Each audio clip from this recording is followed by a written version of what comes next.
Well, hello there. I go by Hooligan, and this is the story of our 3,000 to 4,000 day journey. In our first 3,000 days, we did a lot of things. We built this hamlet style city. We built a big storage house, a prison. We built orange groves, farmland, farmhouses, a cathedral, a ranch. This fishing village right here, we really loved. That's not where we stopped, though. No. We built castles. This one here in particular, this houses our iron farm, and we have so many auto farms. That's right, I don't even know the exact number. We dug out a whole bunch of the world, I think like 17 chunks to build a citadel. Now, that was our first 3,000 days. What did we do in the next? We did so much in these 1,000 days that we only have time to really showcase a few of the highlights. The rest you'll just have to watch and see. Like this right here. This is our take on a Nordic medieval style port city. Kingdom, if you will. And it has a castle to go along with it. And this city is much bigger than you're seeing right here. But that is not all we did. We actually collected all the mobs in the game and made quite a wonderful little zoo. It looks really cool from afar. And it's just really fun to walk through. Is that all we did? No. We spent almost 30 hours in the Nether building a ridiculous farm, as well as many other auto farms that we really needed. We go and fight the Ender Dragon 19 times. We collect up 64 beacons. That's right, you heard me right. We convert our Guardian farm into a water temple. And, well, there's other things we did too, but, well, at this point I think you're just going to have to watch and see. And if you like the long form content, well, here it is. Hope you enjoy. Well, hello, you beautiful people. I go by Hooligan, and welcome back to Chapter 17. And the last episode, we built this cathedral, and it houses all our clerics. And, well, we're pretty happy with the outcome, as well as we started on our zoo. Now, admittedly, it looks a little funky right now. We still have a whole lot to do on it. And once ever all the exhibits are in, it's going to look pretty cool. You just got to trust me on that. But you know what? That's not the only focus of this episode. We do have some habitats to put in there, but more importantly, we need to expand to new builds. And right here is the future of one of our new builds. And it's not the only one of the next 1,000 days, but it is one. So without further ado, let's get to work. Well, what's up, my dudes? I hope everybody out there is having a beautiful day. And we're sitting on top of our happy Ghast. This guy still needs a name. I don't know what to name him just yet. You got any suggestions? Put it in the comment if I don't name him by the end of this episode. We're sitting at 3,060 days. And we have big plans for our next 1,000 days. But before we get into that, I want to show you something very scary. While we were gathering resources to start this episode off. Now, we needed a whole bunch of cobbled deep slate and tuff for upcoming streams and, well, just episodes. So we head over to our citadel and go down to the bottom of it to our mines. And we just get digging. No big deal, right? Using TNT to get the cobbled deep slate because it's the quickest and best way to do it. Now, while I'm showing you all this, last season we fought the Ender Dragon 22 times. Did not die. We fought the Wither out in the open. Did not die. Nor did we pop a totem to either of those. We raided many bastions, sorted through like 23 chests trying to find a disc. Did not die. But watch this. This was very scary. Oh, watch the hearts. Watch the hearts. Yeah. Oh, it's not over. Oh, we almost lost everything. Yeah, I think one more hit and I was done. So we say, no. We got to get out of here right now and put another totem in our hand. And that is exactly what we do. Oh, that was not fun. So, yeah, that happened. That's unfortunate, but it was inevitable. I'm an idiot, and I was going to pop a totem at some point. Now, the bad thing is, I think this is my last totem. I think we only had 2. We might have 3. Either way, they're low. One of the new farms is definitely going to be a raid farm. But as far as what we want to accomplish in our next 1,000 days, well, we had to do something with this big blank space. I don't really know yet, and it's not really #1 priority. We have a whole bunch more work to do on our zoo, but it's more a side project. It's not something we're doing in one episode. Also, now that I'm looking at the panda habitat, I don't think that big tree should be there. It's going to be replaced with a little tree.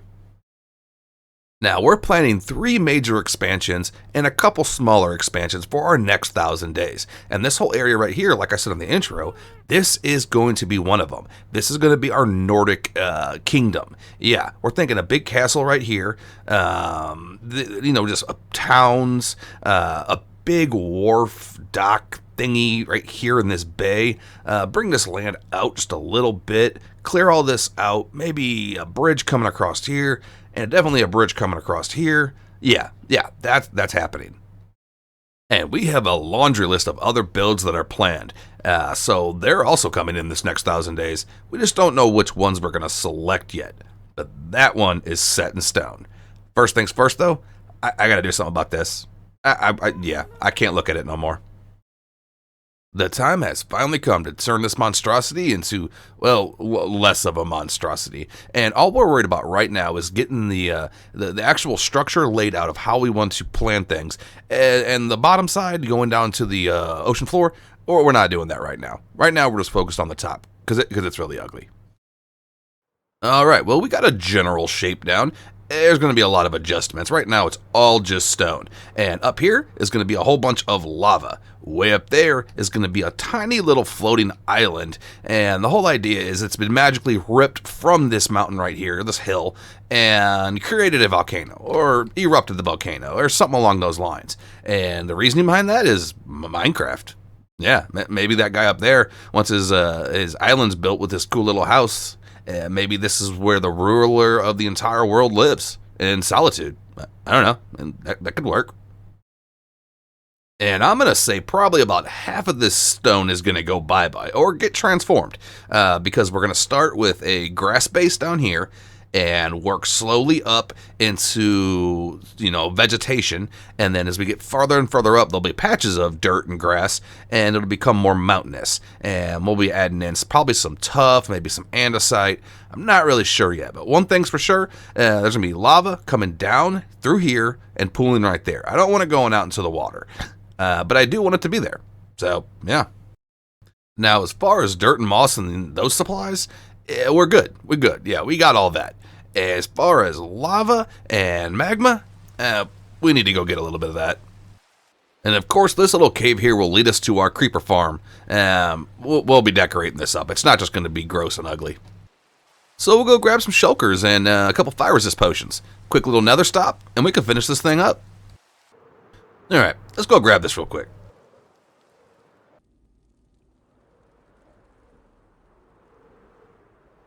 This might take a couple trips with the lava, but we can get it started.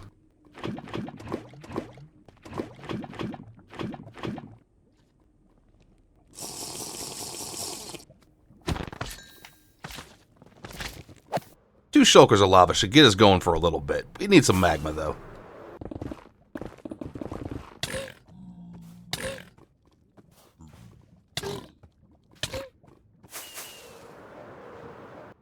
What the heck was just hitting me? I swear, I'm totally not going to die in this episode. Yep, I'm done with that. We got enough. That was almost 2 totems in 1 episode. Yeah, I don't like that. I don't like that at all. Now, we should have everything, but we still need moss. Let's see if I got any in my farm.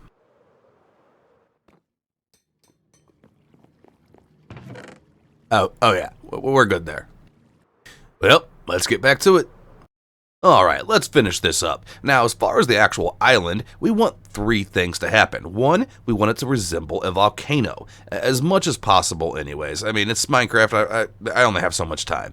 2, we need access to our actual farm. And 3, and this is the most important thing, that every single block on this island has to be spawn-proofed. That's right, it is absolutely the most important thing, even more than aesthetics, and I rarely say that. But anyways, we get our island done to what we believe is our satisfaction. We start working on our AFK platform. Now, we keep our original AFK spot marked, and we're building around that. So we go with a little floating island and a very small but grand looking structure on top of it. Almost like a Greek or Roman vibe. And, well, it came out okay. Yeah. So from right here, we can see our town, our zoo project, our factory, and our museum area. and our newly transformed just creeper farm. And admittedly, up close, it looks a little funky, but from this little bit of distance away, it actually looks pretty cool. And we even did an interior. Oh yes, yes we did. Pretty cute and little cozy, right? Yeah, not too bad. And right here, we just AFK right there, and all our gunpowder gets collected down there. Definitely better than the stone box we had before. How much gunpowder did we get from just building that island up there?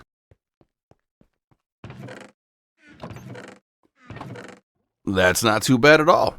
Let's move on. And with a combination of lava, glow lichen, and strategically placed frog lights underneath moss carpets, this entire island should be spawn-proofed. Until one block isn't and a random creeper kills me. But I think it's spawn-proofed. And with only 30 days spent on that, we have plenty of time to get a whole lot more stuff done. And I'm thinking we work a little bit on the zoo. Just for a little bit. Just for the mobs we already have captured. Or have available to us. Not necessarily captured. But yeah, let's just let's spruce this place up a little bit. Because we have frogs, armadillos, sniffers, and camels ready to go in exhibits. And that also means I get to make a cute baby camel. With an enormous amount of caffeine surging through my brain, we get on our grind and we get to work. Now, besides the habitats we want to do in this episode, we want to path everything out for the future habitats as well as kind of frame them off so we know exactly how we want to build them later. But right now, we're just building a turtle habitat, one of my favorite habitats to build. I'm not exactly sure why, I just think they look really cute, and they're not that hard to do. Now, as far as the other ones we need to get done, this one here is going to be the frogs. Oh, I love frogs in Minecraft. They can do some crazy things, by the way. Put a frog on ice and watch it go. It is wacky. Yeah, anyways, we finished this one off as well. And for this next little segment, we do the sniffers. Now, I'm just going to tell you right now, and I'll probably say it again in a minute. I never have an idea of what a sniffer habitat should look like. So, this is what we get. Yeah, that's what we get. We got our first little, just tiniest little turtle. I love the turtles. I love all the animals in Minecraft, honestly. And, well, you might know something about the glass. I installed a mod to lighten the texture of the glass. It really annoys me. You build a habitat or whatever you're doing with it, and you can't even see through the glass. That's the whole point of having glass. And if I do install a mod in my world, I like to let you dudes know. And, well, I did. But I didn't want to have it be completely translucent, because, well, I want it to still be vanilla Minecraft. And as to why that guy hatched, and these two haven't even started cracking yet, I have no idea. And certain habitats are going to be getting access doors, specifically ones we're going to, well, visit frequently and need to actually interact with.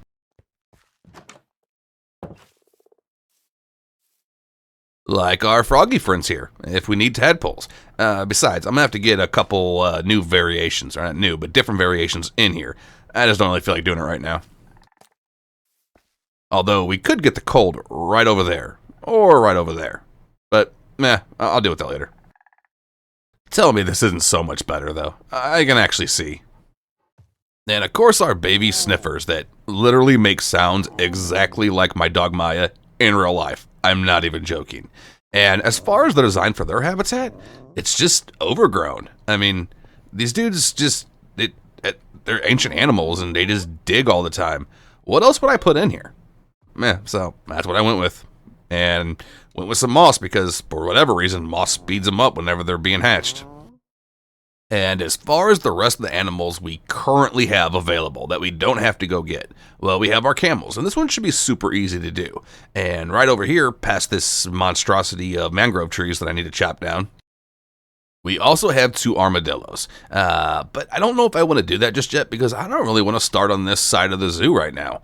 Yeah, I don't know. I think I'm going to wait on that one. And that right there, even though at some point I'm going to be building an actual ghast sanctuary, probably high up on a mountain, I want that to be an individual ghast habitat right there. It was going to be a snow golem, but that's just kind of boring, and it's not a naturally spawning mob in Minecraft. And I know technically the dried ghast really isn't either, but it makes more sense than a snow golem. And we had all 5 of our birdies over here, but I don't think it's going to work right here. I think some type of very small habitat's going to have to go right here. but it's just going to be too cramped. That'll be like a 1 block walkway, and I can't have that. But it can fit right here, as just like a little hello when you walk through the gate of the zoo. Yeah, as far as what'll fill that area, I don't know. I'll find something to put there. So I think we go get our camel friends over there, build this habitat here, finish this road all the way up to the entrance. Maybe if we do this quickly, we do a little bird habitat right here and clear out these trees. We could probably do all that pretty quick because I want to end this portion of the zoo in this episode and move on to some other things. And maybe those 2 towers in the entrance, but we'll see. We head back to our factory because we need another resource from it. This time, oops, that hurt. We do not need the moss, although we might grab some over here.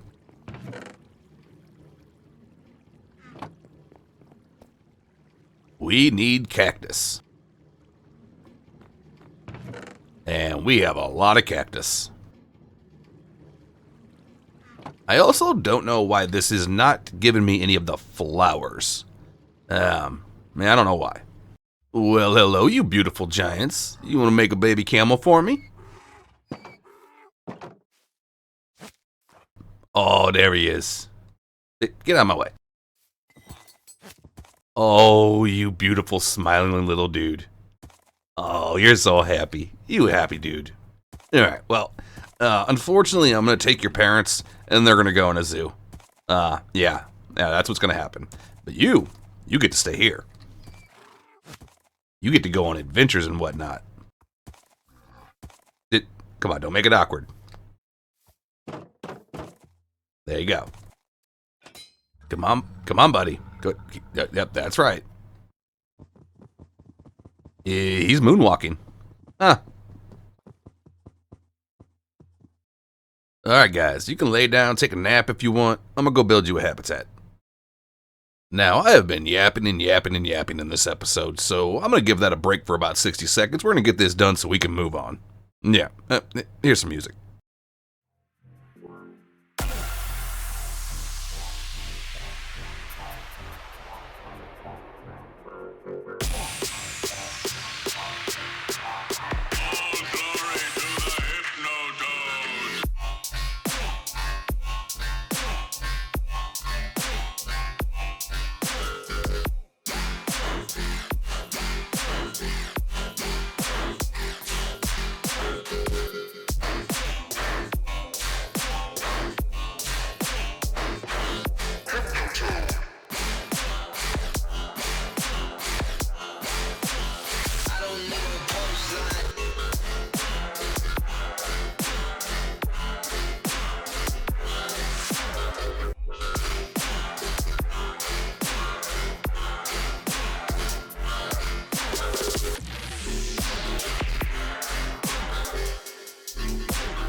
This is coming along nicely. And as far as these paths go, there's going to be like little bench seating areas, an occasional well, some just clutter. It'll look a lot more full really soon. And honestly, out of all these habitats so far, this little bird exhibit is by far my favorite. It's freaking cute. Yeah, little birdies. So, I think I lied to you dudes. The zoo is probably the focus of this episode. Yeah, I'm vibing too hard with it. And we only need to get a couple more mobs, most of which are very easy to get. And setting up the Nordic Kingdom, like plotting it out, that's secondary. But I think we can get both the zoo done and the kingdom planned. All the rest of these mobs we either already have or are very easy to get. This is the aquatic exhibit. I don't have any fishies, but I got lots of buckets. And I know I got some axolotls. Armadillos, already got them. Wild pups, should be pretty easy. Llamas, also pretty easy. However, the strider, that's going to be a little tricky. As far as getting these guys out of here, I think just breaking this block, they should go right in these boats.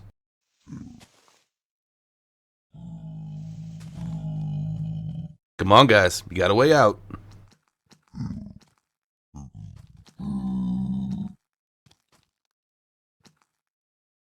Well, it worked for 2 of them. Oh. There you go. And I guess first up is our fishies. We have an ocean over there. It's a cold ocean, so I don't know if it actually has tropical fish. It does not seem to. That's alright. That's alright. Because we can just take our nether hub up to our desert outpost and get those fishies. As well as, there's a mushroom island up there too. Bring back some mushrooms. I'm going to have to mob-proof these roads soon. Anyways, that one right there should go to the mushroom island. And this one should go to the desert. I think. Or it ends right here. Where is my desert outpost? Oh wait, maybe this one goes to the desert.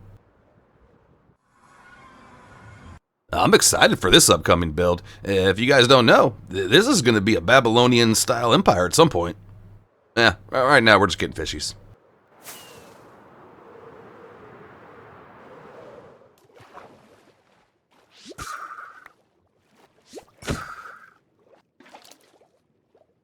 Couple little clownfish. Ooh, you're cute. Hey, get back here. And one more of you. Ooh, these guys look cool. I don't have these guys yet. Ooh, those guys look pretty cool, though. Stupid pufferfish. Ooh, purple. Purple and gold. How many different types of fish are there?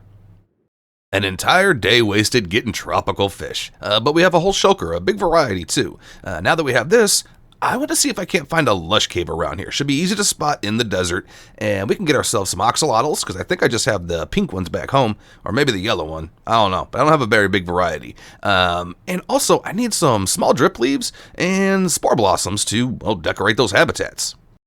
We looked around for any promising lush caves and didn't really come up with anything. Let's go get these mushrooms, and we'll look for a cave somewhere else.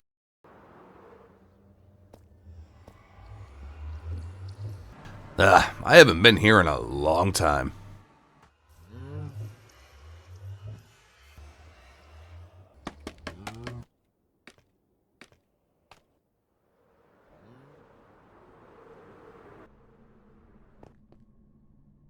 Well, this is taking a while.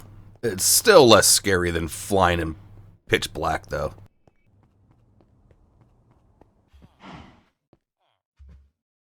Yeah, this should get us there.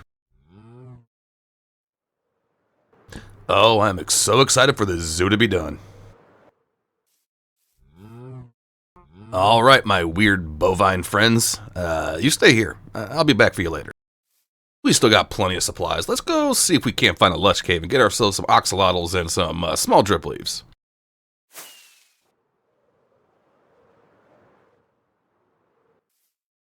Alright, well, this looks fairly promising.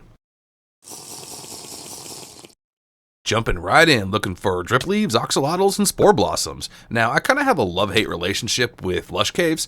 They're beautiful. They are. But they also are semi-lit, so they give you a sense, a false sense of security. And that's how you get creepered on. But anyways, we start collecting up as many small drip leaves as we can. We get a couple of the big ones as well, so we don't have to waste bone meal on them later. But mostly, it's the small ones we're after. And of course, all the spore blossoms. And we do get ourselves a couple axolotls. Well, that right there is the lush cave jackpot. But it's also definitely a death trap. Do we risk it? We might risk it. So we spend a bit of time just running around the bottom of this lush cave, just dodging everything. Creepers, skeletons, zombies, spiders, a couple endermen. Yeah, it made me a little nervous, honestly. But we ended up getting a big haul from this. But eventually, after almost getting blown up like twice, we said, no. Alright, well, I think I've pressed my luck enough. I'm ready to get out of here.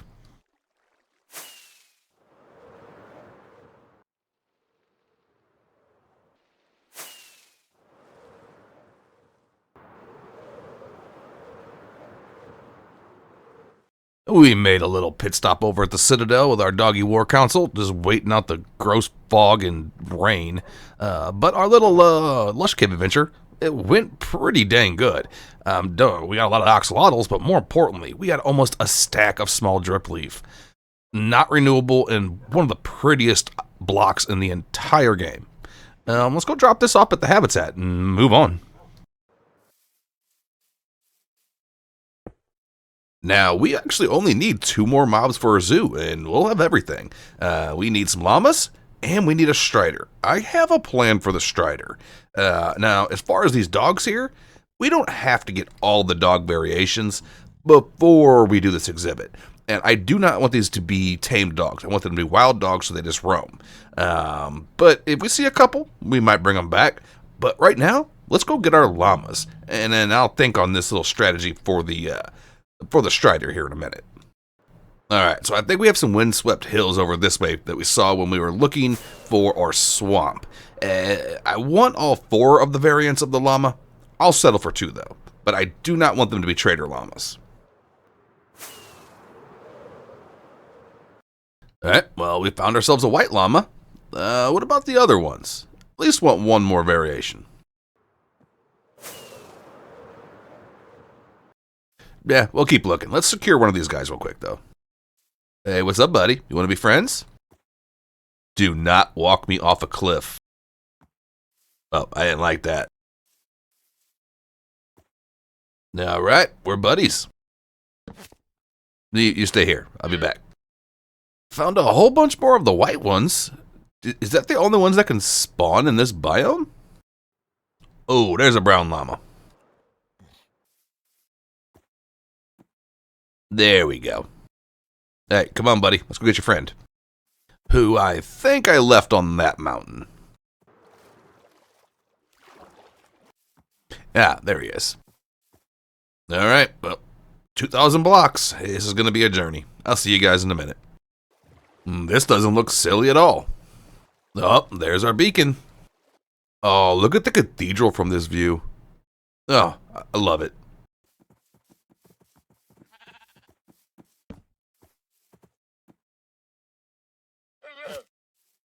Well, that went pretty smooth. We have 1 Savannah Plateau that's fairly close to us. We're going to check that out real quick, being that we still have 55 days before we hit 3,200. If I don't see anything there, though, I'm calling it quits on the llamas. You guys are cool, but I'll find you later.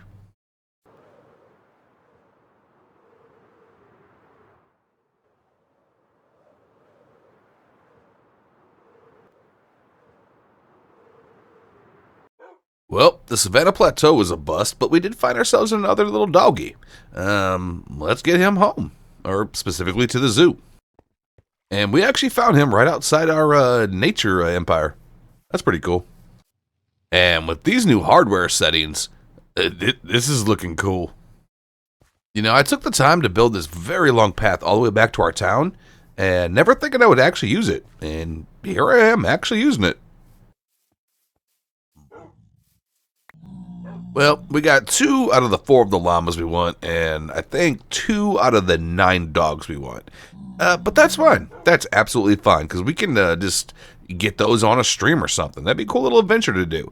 So I think it's time to build the rest of the zoo as soon as we get our armadillos over here and move these guys. So let's do this. The armadillos are the last mob that we've already captured that need to be moved. But before I put these guys in the zoo, I want to make a little baby. Mostly because I'm going to put them in a farm later. And they're cute. You are really tiny and cute. The very last thing we should need before we can get to building this rest of the zoo is getting these guys out of the way. I'm hoping this will get us close enough. Well, it should at least get us to the end of the river.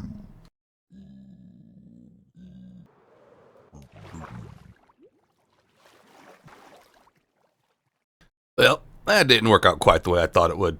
I'm going to need more scaffolding. Maybe.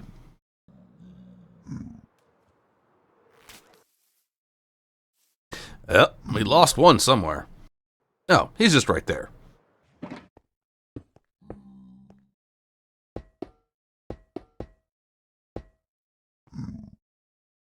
Alright, dudes. Have fun in your forever home.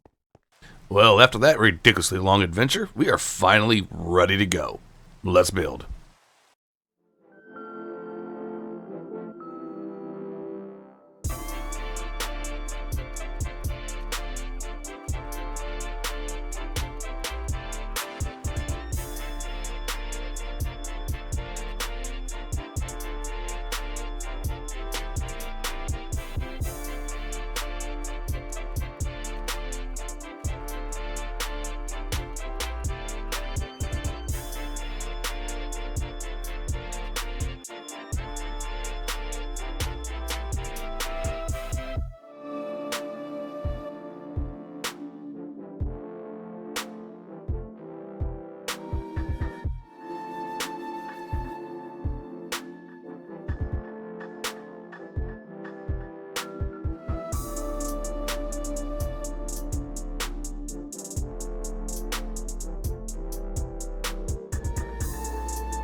3 new exhibits in, and as I was building this one, I was like, this is way, way too big. But if you look at it from a distance, it actually makes sense. It's going to frame out the rest of this, the entire zoo, honestly. And, well, I think it looks pretty cool.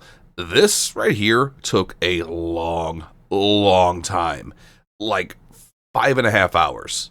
But I am very, very happy with the end result. And these axolotls, I don't know why, but they really, really like that light. But whatever, let them do their thing. Now, we put 27, I believe, buckets of fish in here. We're definitely going to need some more. Probably one more shulker's worth. I contemplated putting a pufferfish in here, but I don't know exactly how they interact with these guys, and I don't want these guys dying. But we'll get more fishies later. I'm not doing any more with fish right now. And we accidentally made 2 spots for armadillos. But that's okay, because we know eventually, probably within the next couple months, 6 months, whatever, they'll probably add a new mob to the game. So we'll just make a habitat for future, like under construction, and put the rest of these 3 in, and a couple little ones in the middle. Yeah, I very much lied to you guys. Expect me to stay on task 1 time, shame on me. Expect me to stay on task 2 times, shame on you. You know I can't focus. And, yeah, shame. And now we're just over 3,200 days survived. And, well, it's time to activate Ultra Speedy mode and get these last exhibits in. I can't leave this not done. There's not that much left. First up in Ultra Speedy mode is the llamas, and we're just going to do a little mock-up windswept hills. Not really much to it, honestly. A little bit of spruce trees trimmed down, a little bit of oak and stone. It's a windswept hills. Yeah. Now, here's one thing, though. I have never in my life bred a baby llama. And oh my freaking, are they adorable. No, not once. Ever bred one. And next up on Speedy Time is getting ourselves set up for a future expansion and our armadillos. Now, we were originally going to just build a couple mock habitats that were empty, but we decided we wanted to make a little access point for an entirely new wing later if we need to. So that's what we did. And this right here, we're going to model this after a wooded badlands. I just feel like that fits a lot more cool than the savanna variant. And, well, I just think the wooded badlands are cool in general. So that's what I went with. And I enjoyed it. As far as our wild pups, we still need to get 7 more, but we're not doing that right now. Their habitat, though, I just wanted to model it after your standard forest with a little extra decorations. I don't have a habitat that exhibits that yet, and, well, that's where you would find most of the pups. But I think it came out pretty cool, and we decided to put a little awning between the 2 exhibits, too. We want these guys to be able to free roam, so we're just going to go ahead and name tag them real quick. I don't actually know if they despawn or not otherwise, but I'm not risking it.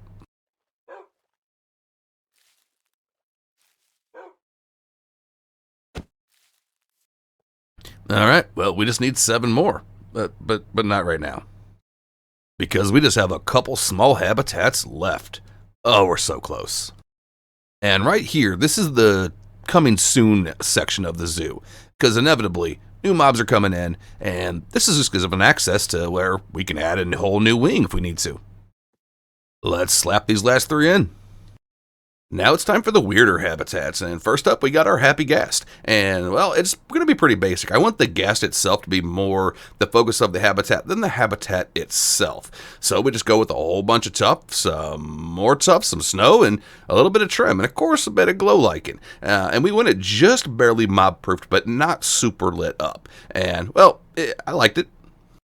Continuing on with the weird habitats, next up is the allay. But what does an allay house look like? I don't know. I know they liked amethyst, so I decided to go with something like a amethyst growth coming through the middle of the habitat. And weirdly, it kind of works. It kind of works. And of course, we got to get our actual allays in the habitat. And fun fact, these guys have been stashed in this little tower for almost 3,000 days. Yeah, when we got our first totem. That was a long time ago. I want to do a farm with them at some point. I just don't know what I'm going to do. Possibly a wheat farm. Right now, they get to live in a habitat, though. We had one last little tiny space left, so we decided we're going to go ahead and just put a snow golem in it. Never actually made a snow golem in Minecraft. Ever. Yeah, it's a first. But here you go. Before we put our snow golem in here, I think I want the center of this to be powdered snow, because I think it survives it.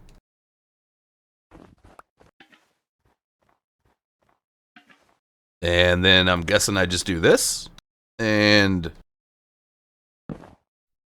yeah, there we go. And I'm pretty sure I can shear that. There you go, my derpy friend. You have fun in here. Will it go inside the powdered snow? Or are you just going to stare at a wall? Alright, you do you. Oh, whatever. Now, the last thing animal-wise that I want to do is I want to put on a jukebox. And I want to see if I play a disc on the outside of the exhibit, will they dance on the inside? And then, can I then breed them?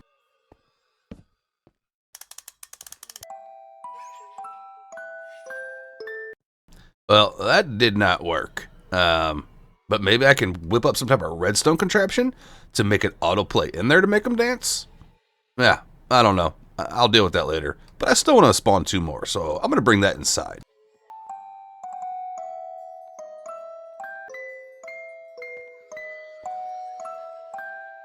Alright, cool. Admittedly, this episode's starting to feel like 3 episodes. But whatever.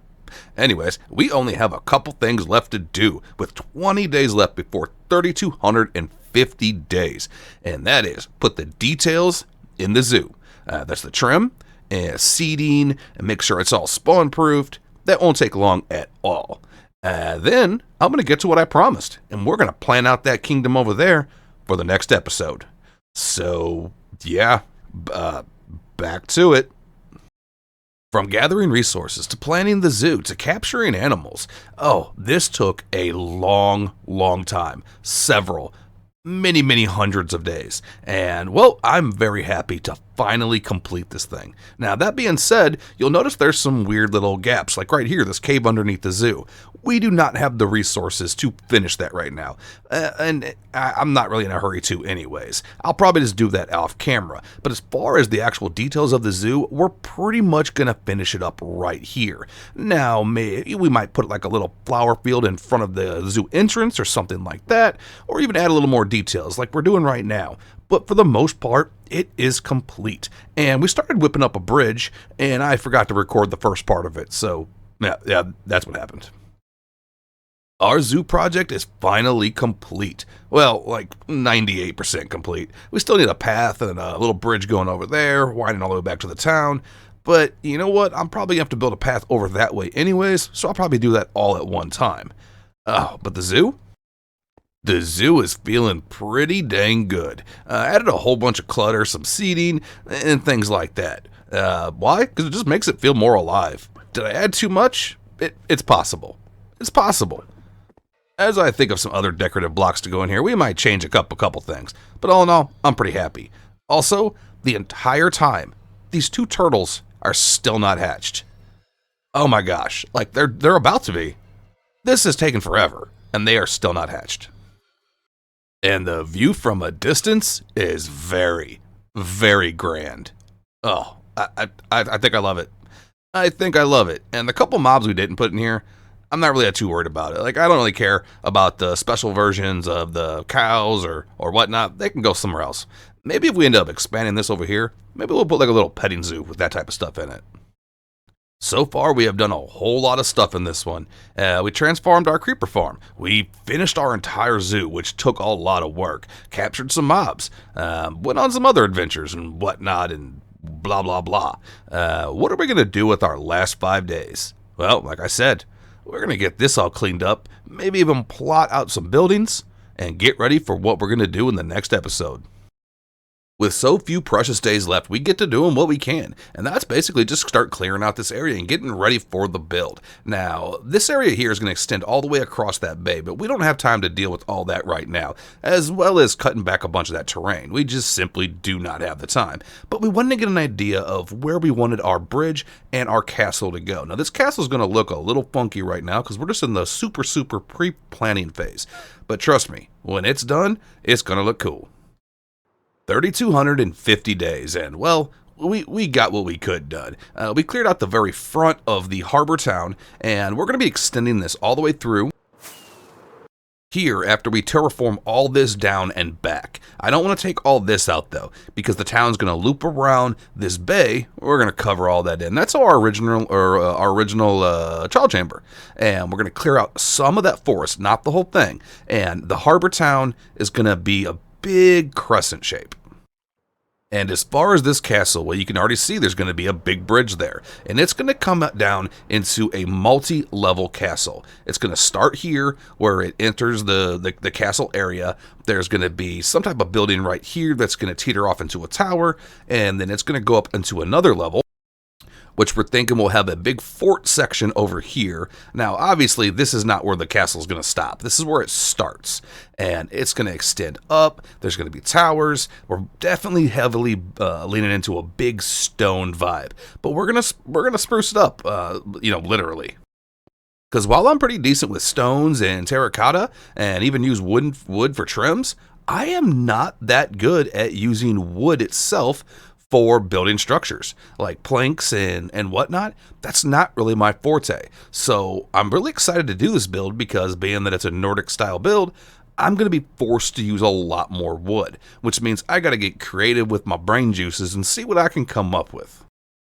And we're not sure yet if we want this entire island to encompass the castle or some of it just be foundation. But one thing's for sure, we have a whole lot of planning to do. Now, I know somebody out there is yelling at the screen saying, dude, you never put a strider in the habitat. Well, we will, just not yet. We've got a little bit of a stream coming up, and I think we're going to do a little animal adventures on stream. So that's what I'm planning with that. Now, this has been one heck of a crazy episode, admittedly. And, well, we got to get ready for the next one. But I think we owe it to ourselves after everything we did to take a nice little cinematic flyby with some shaders of the zoo as a way to end this one off. Oh yes, we are very, very happy with this outcome. Might be a couple little tweaks here and there later, but right now, I'm vibing with it hard. Anyways, we have the next episode to go get ready for, so this is the end of this one. As always, thank you all so much for checking out the content. It means so much to me, and I hope you had a good time. If you did, let me know in the comments. Other than that, peace and love, fam, and I hope your day is beautiful, and I'll see you in the next one. Later, dudes. Well, hello there, you amazing people. I go by Hooligan, and welcome back to another episode. If it's your first time here, just welcome in general. In the last one, we went absolutely crazy and built an entire zoo. Now, that was not our original plan. Our plan was to build a Nordic kingdom, and guess what? That's what we're doing in this one. However, we did get sidetracked and built a whole zoo. And we have every mob that we want in here except a strider. We may get that in a little bit. We may not. Depends on how distracted I get. Because, yeah, at some point I'm going to get distracted. I'm just warning you now. That's going to happen. But anyways, let's get this party started. Well, what is up, my dudes? How's everybody doing? I hope fantastic. Well, I'm sitting on top of my zoo. And don't worry. No. We're not spending another episode on the zoo. The only thing I really want to do with this place in this one is maybe get a strider in that habitat. That's the last one we need to get in there. So what do we have planned for this episode? We have a castle to build and a Nordic town to construct, as well as trying to figure out how we're going to get a road from all the way over there to here and over to the new town.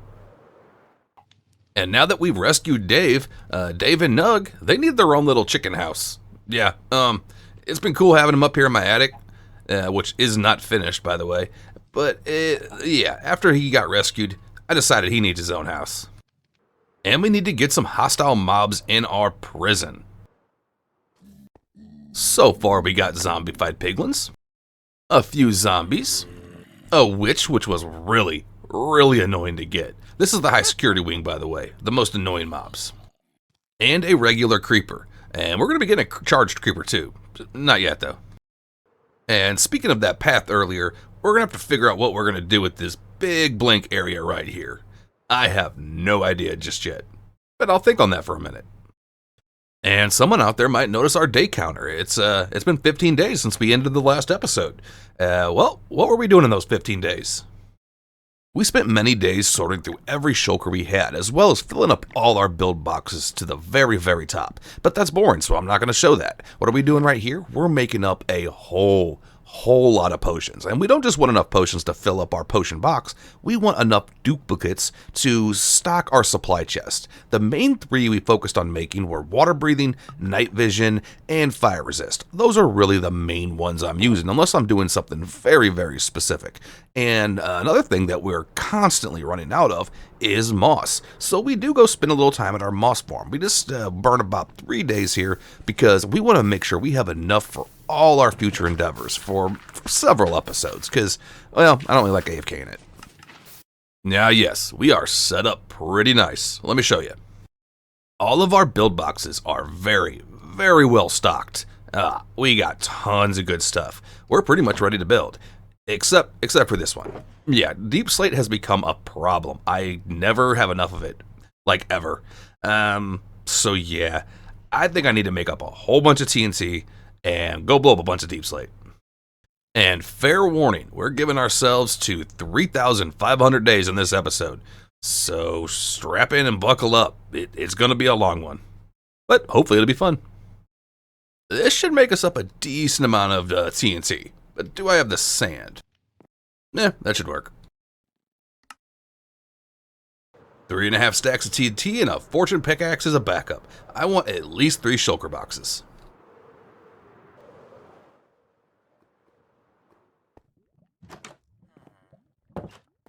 The last time I was down here, I almost lost the series to an Enderman.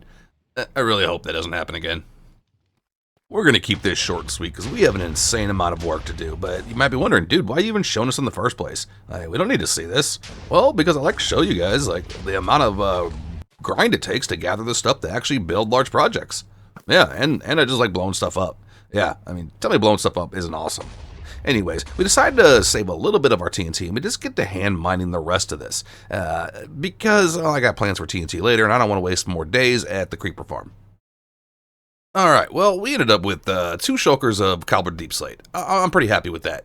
Mostly because I'm not planning on using a whole lot in this episode. And I think from now on, whenever we need it, we're just going to come down here, which we've kind of been doing anyways, and just dig everything out in a big circle, and then we'll have a big, giant, open cavern underneath the city. But being that that was the last resource we were out of, let's go get something built. And you know what? I rarely get to see this view from nighttime. Oh my gosh, is our world coming together. Now, we have a whole lot of things to do in this episode, so let's start it off by staying on track. Yeah, for once. And let's get this city planned out. So we got an idea of how much we really got to do. And we were originally planning on using that space over there, and we still might. However, once I terraform this hill back, it's going to be a lot of space. So we'll play it by ear. Let's get this set up. With the caffeine in my bloodstream causing me heart palpitations, we get it working. Yeah, that's right. And I'm fully expecting this project to take over probably 200 days or more. And we might not even get to the castle on this, but one thing's for sure, we want this entire city done. And that's what we're doing. Now we're going to be doing this in phases. Why? Because it's just too big to not do in phases. So our main goal right here, we'll call this phase 1, is to get our dock, our wharf area set up. I love working around water. It's one of my favorite things to do. And I kind of have an idea of what I want to do. Now the actual dock area itself is going to be heavily encased in tough block. And it's going to look pretty cool. I guarantee you. And as far as the city that's going to go above this, we'll just keep climbing up as we build. It's going to be a mix of Nordic, medieval, with a little bit of Hamlet vibes. I know, sounds weird, but I'm telling you, dudes, it's going to work. It's going to work. So we start slapping the town together, and the more buildings we put in, it gives us more ideas for other buildings to expand outwards. Now, one goal I have in this town is no building should be like any other building, but weirdly, they should all be kind of like each other a little bit. Yeah, I know, makes no sense, but it does make sense. Anyway, some of them are going to be like super slanted roofs. Some of them are going to be more like longhouses. Some of them are going to lean more into the medieval theme. Like this right here. It's not going to make any sense right now, but in a second it will. This is going to be what I envision as the tavern of the town. Or the inn. I might build a separate inn and just have this be a tavern. But anyways, it leans more into the medieval vibe, and I don't use regular cobblestone very often. And I'm going to be using a fair amount throughout this whole city, and I'm excited for that. And I also do not use wood for walls very often, like ever. Like very rarely do I. But I want to do that as well. Just kind of playing with new ideas, because if I stick to the same things I always do, I'm not going to grow. And I'm a person who definitely believes in growing and improving all the time. Never stop. Never stop improving. You don't have to be perfect, but if you keep growing, eventually you're going to be pretty good at whatever you're doing. Now, normally on a time lapse this long, I would slap some music to it, but this is going to be such a big project, I want to save some of my favorite tracks for, well, more time lapses later. I warned you at the beginning, this is going to be a long episode. Anyways, right now we did two towers, and they are identical. And this little house here, I really like it. I really like it. It's going to look really stupid at the beginning. And I say that proudly, yeah, because almost every one of my builds, as I'm building them, I say, this is dumb, I hate it, it's so ugly, what am I doing, what's wrong with me? And then by the time I'm done, I'm like, oh yeah, I'm cool with it, I'm vibing. Anyways, I imagine this is like a harbor master's house, and we may even do something more with it. I don't know, make like a little boat building area or something. But right now, it's just a house, and this right here is just a super tiny house. Really cute and cozy, actually. That actually might be where I put my bed whenever I'm in this area. Once again, this one right here, just a house playing with new color palettes, and well, the wood kind of works. Once it's cluttered up a little bit. Other than that, I'm not the biggest fan of it, but it is what it is. Now it's time to decorate the actual docks so we can move on to other things. And I admittedly might have cluttered this up a little too much, but whatever. So we went and grabbed our happy Ghast friends so we get a good view of this city that we're working on. But before we do that, something I forgot to mention. Our little AFK area, our little tiny house up there for our creeper farm, it is smack dab in the middle of the clouds. Yeah, when I go up there, I either have to deal with not being able to see anything if the clouds are in the building, or turn the clouds off. But whatever, it looks cool from this angle. Anywho, we got about 60 days invested so far, and well, the town's starting to come together pretty good. I'm vibing with it hard. It's going to be even cooler whenever there's buildings in the back to kind of just make a skyline. Oh yeah, that's going to be really cool. And I think we're going to end the city right there. I think I'm going to delete that. I'll probably maybe just put some trees or something right there, but leave that island, but just put nothing on it. Yeah.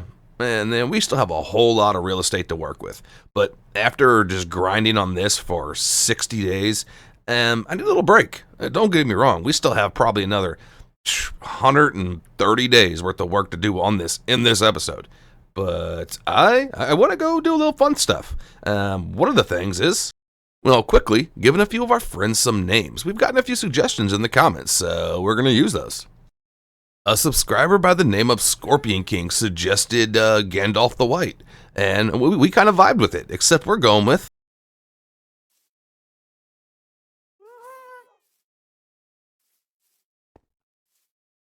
Gastolf the White. Yeah, that's right. Stupid pun. Is it a pun, or is that just a play on words? Whatever, I know. It's stupid. And a subscriber by the name of Digaletti, one of our parrot friend here in our little library where we house our librarians, to be named Cookies. So, here you go. Yeah, yeah. And now we only have about 50 more animals to name. Yeah, most of them are dogs and kitties. But I'm done with naming animals right now.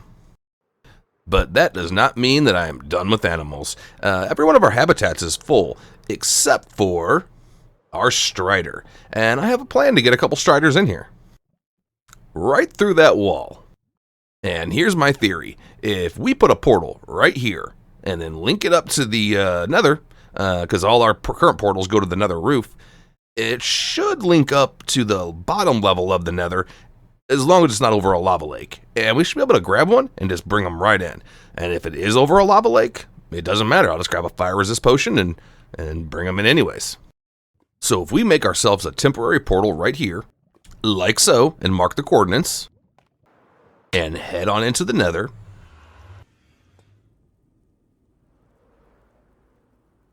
Alright, where are they going to be? I think maybe right there. That would be pretty cool. Well, not quite, but pretty close. We can make it work.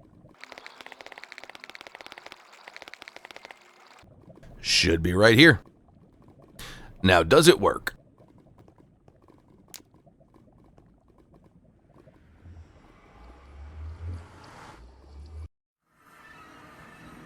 That did not work. I know why that didn't work. I didn't light the other portal, so it just made a new one. I gotta go back in this dark cave and break this other portal.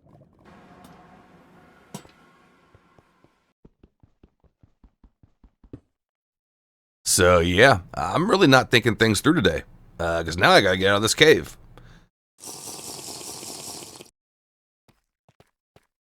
Is this gonna take us out right where we were terraforming our zoo? Yeah, all that just wants to go down, with a lot of things that want to kill me. What about the other way?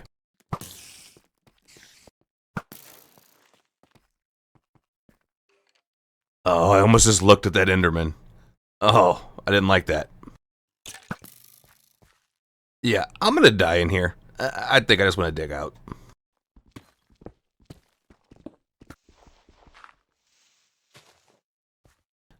There's our way out. Let's try this again. Let's light this one. And we broke that other portal, so now will it take us to where we want to go? Let's get our fire resist ready. There we go. Alright, since we know that works, let's go make ourselves a fungus on the stick. And of course we'll need to name it.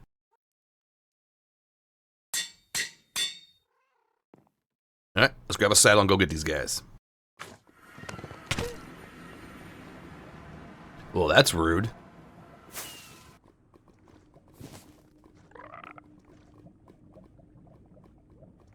Okay, cool. Can we lead another one? Nice. Come on, guys. Minecraft is a weird game. A really weird game. I think we'll just pull the first one through first. Hopefully it's not raining. Oh, our other friend did not join us. Stay here, buddy. There's lava. That's weird. He was still attached to a lead. Okay. I brought your buddy. Alright, so, if I'm correct, I think I can take these saddles back off with shears. Nope, that just hit the strider. Are they just stuck with saddles now? Well, I really don't want these guys to ride each other, but it is what it is. Have fun with your saddles, dudes. You wouldn't be so grumpy if you got in the lava, dude. There you go. I need to close this habitat off, but I had an idea, and I don't think these guys are going anywhere. I think I can breed these guys, and then they won't have saddles. As far as what I'll do with these guys when their babies grow up, I don't know. Really, Thunderstorm? Well, I guess we can go try to get a mob in the hostile mob habitat. Admittedly, this is turned into a sequence of random events. I think the easiest one to get might be an Enderman. A little risky, though. Alright, hear me out. I go find an Enderman. I look at him. I land right here. He should teleport somewhere in this area and maybe get in that boat. Now, I heard an Enderman. Where did he go? I think the rain's stopping me from getting him. Oh well, we'll be back when it's night without a thunderstorm. Let's make up some strider babies. I have never bred a strider before.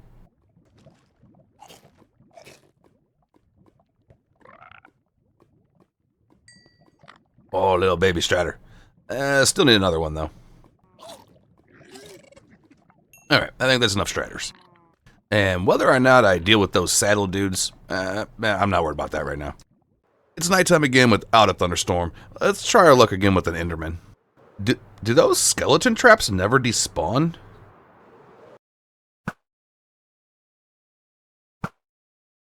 Come on, dude. Teleport. Hello?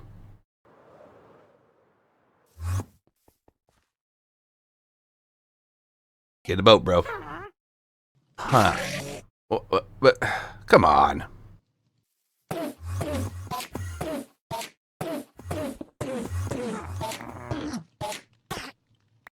Well, that was mildly frustrating.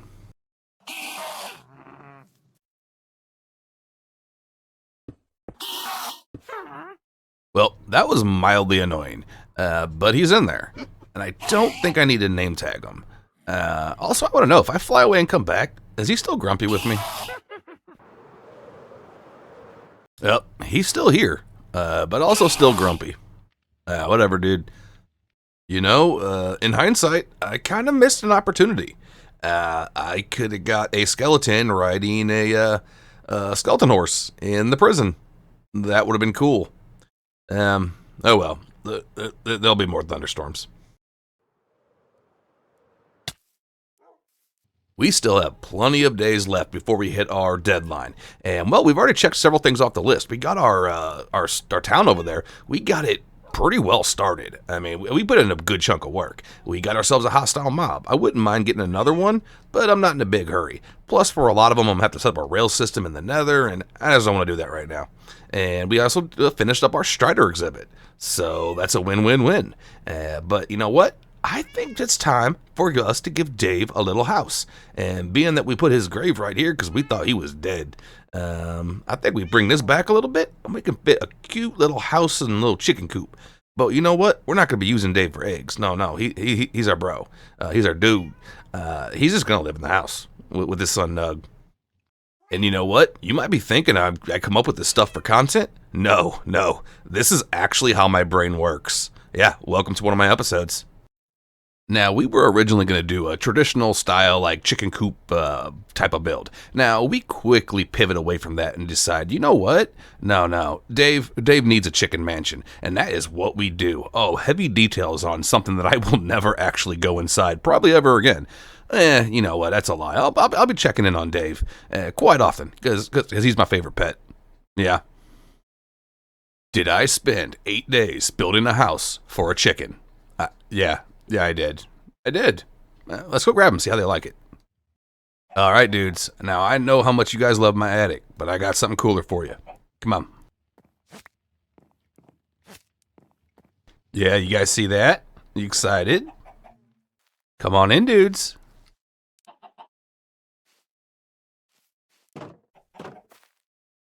All right, let's see what you guys think. Nug likes it over here.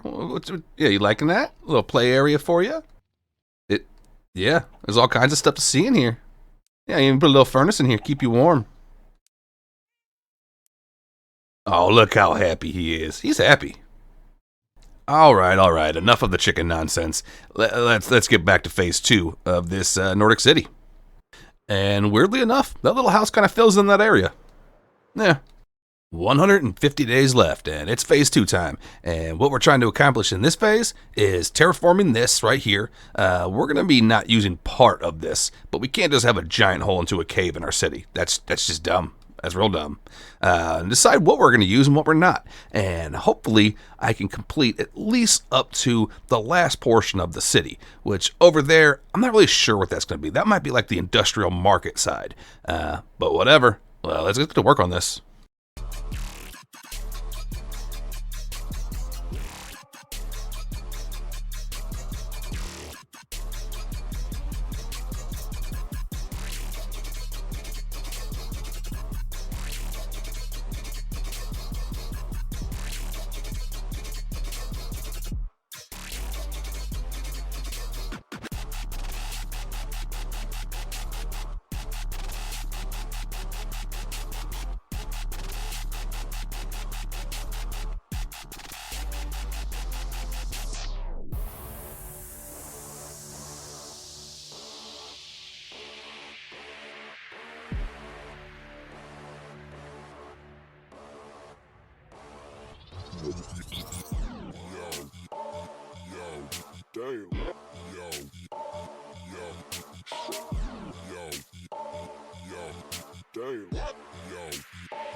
Phase 2 is complete, and the shulker monster, it grew again.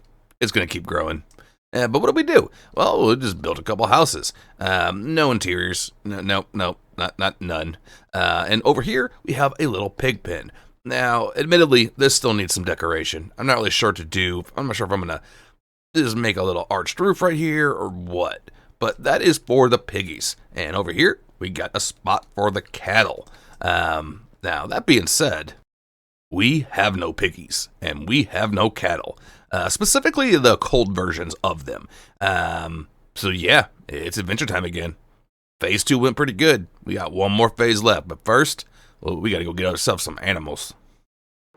Editor Hooligan here. I'm just going to tell you right now, this turns into a fairly long journey, more of a montage, honestly, because you see, we checked locally for any of the new variants to spawn. We have zero luck, and we decided, you know what, we need terracotta anyways, and we could use a couple other resources, so we might as well journey a little bit, get our new friends, and get some resources while we're at it. So that's what we end up doing. Spoiler. Alright, well, we flew around for a little bit and could not find any of the new variants of the cows or the pigs. And I started wiping out mobs trying to restart the mob cap, and new ones were spawning, and they were just spawning regular ones. So what I'm thinking is happening here is, since those chunks were already loaded before I updated to 1.21.17, I think it's only going to spawn in chunks I went to after that. So yeah, we're going through our Nether hub. Honestly, probably would have been smarter just to do that in the first place.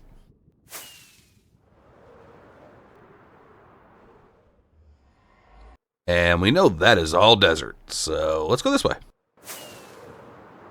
Alright, now these are all new chunks. And of course I'm stealing the hay bales. Come on, you knew I was going to. Excuse me, sir. It seems you're burdened with too many hay bales. I'll help you with that. Ooh, cow. Yeah, okay, cool. Now we just need a piggy. Oh, there's one.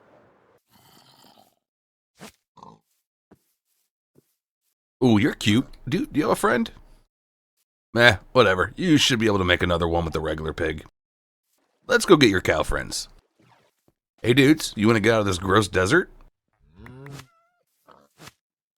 Well, that was pretty easy. Let's go grab some terracotta real quick.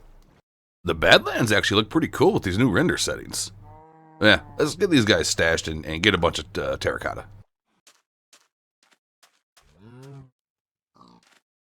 We set up our beacon, which we need to actually get duplicate beacons here soon. I'm kind of tired of moving them. But we end up getting 4 shulkers of terracotta, or close to it. Close to it. And we have 3 new animal friends captured. Now, while we're doing this, we realize that, well, we have another opportunity to get another animal friend. That's what we do. We are going to leave all that iron here, because inevitably, probably pretty soon, I'm going to come back here and get an insane amount of this terracotta. Probably not even on camera, honestly. But more importantly, well, we have an opportunity. Right over here, there's a striped doggy. Oh, there he is. And we need one of these guys for the wild pup exhibit in the zoo. Come on, buddy. I'm going to let you ride with this cow. Do not eat him.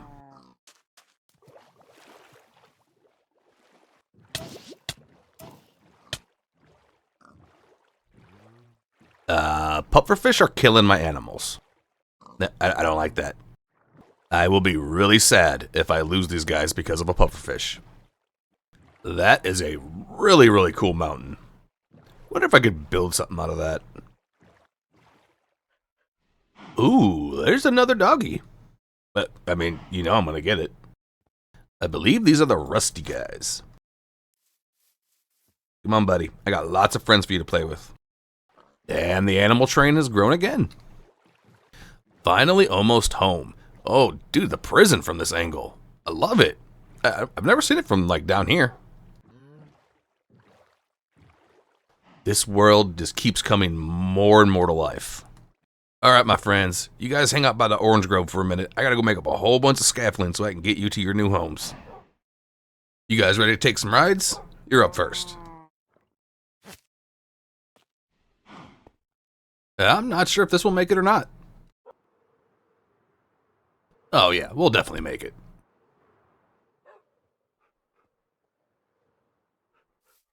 We got the rusty and the striped. You guys play nice in here. We only need 5 more. Now, before I take you guys to your new home, I need you to do something for me. I need you to make me a baby.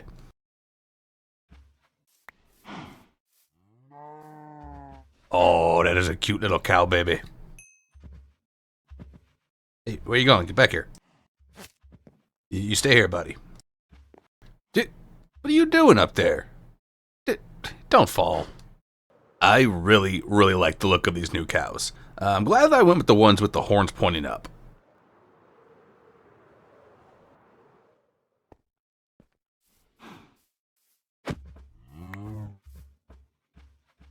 All right, there you go, guys. We'll decorate your home up here really shortly. Now, we need to find ourselves a regular pig, so hopefully we can make another one of that guy. I gotta imagine there's one around here somewhere. Yeah, there's our pig. Come on, dude. I have a friend I want you to meet.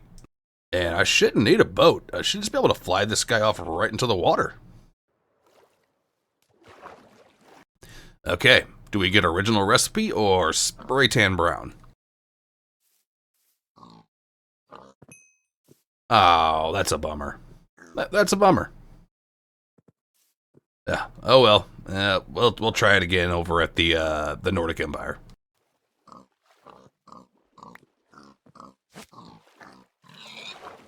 Okay. I guess you're coming.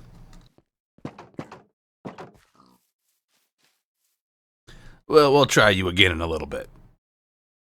If any of you have stuck it out this long, you're a trooper. You're a trooper. It's been a chaotic mess. We have everything we need to finish this city, except for regular tough block. So, super duper quick, I gotta go grab that. And then we're finishing this city. And to do that, we're just gonna bring our beacon back to the Citadel.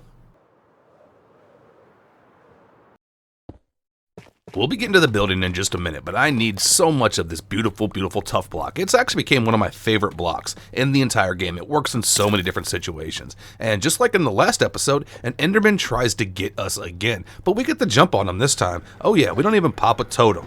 We just take this guy out and continue our little mining session. Now, we end up with about 2 shulkers worth of tough block. And while it'll be enough for the rest of the city and maybe a little bit more, we are going to need to get a whole lot more at some point and just stock up. That little mining session went pretty dang good. Let's go build this city. We have just over 90 days left. Hopefully we can get the city done and a few other things done. Maybe we can actually make good on our to-do list for this episode. It's time to finally activate Phase 3. Let's get this plan laid out and see how much we really have to do. I hope we have enough time allowed to get it all done. But you know what? We'll see. And if you're new to the way I plan large-scale projects, well, I like to just lay out a whole bunch of plots with just a very, very basic general idea of what's going to go there. And then we adjust and just kind of make the plots work. Most of the time they work. Sometimes they don't. But whatever. We do what we can do with what we lay down. Anyways, we do get our plan set up, and we're ready to start building. We are running low on days, and we have one heck of a plan laid out. Now, as far as what's actually going to go in here, almost all of this is going to be residential houses, except a couple feature little areas. This right here is going to be a forge. At least that's what I'm thinking. This right here, over to here, that's going to be a lighthouse. That might not happen in this episode. That might happen with the castle. This big shape we got right here is going to be an inn. This one probably will have an interior. Maybe not right now, but it will have an interior. This building right here is going to be some type of medieval Nordic worship center. I don't know. I'll make it work. I actually might make it a little bit bigger. And speaking of over here, there's not going to be anything over here. I'm just going to put grass and grow some trees. And the last little non-residential area is going to be right here. This is going to be the market. Yeah, so that's our plan. Let's get to work and see what we can get done. So we chug a bunch of caffeine and we get to building. Now, our game plan is going to change just a little bit, but in a good way, in an awesome way. Now, we originally said that most of these buildings were going to be residential, and there's still going to be several residential buildings, but we came up with ideas for certain ones to be more industrialized. You'll see in just a minute. Now, this one right here, I said it was going to be a forge, and well, it's a forge. I think the interior is going to come out pretty cool on it too. Now, this one here it's just a house.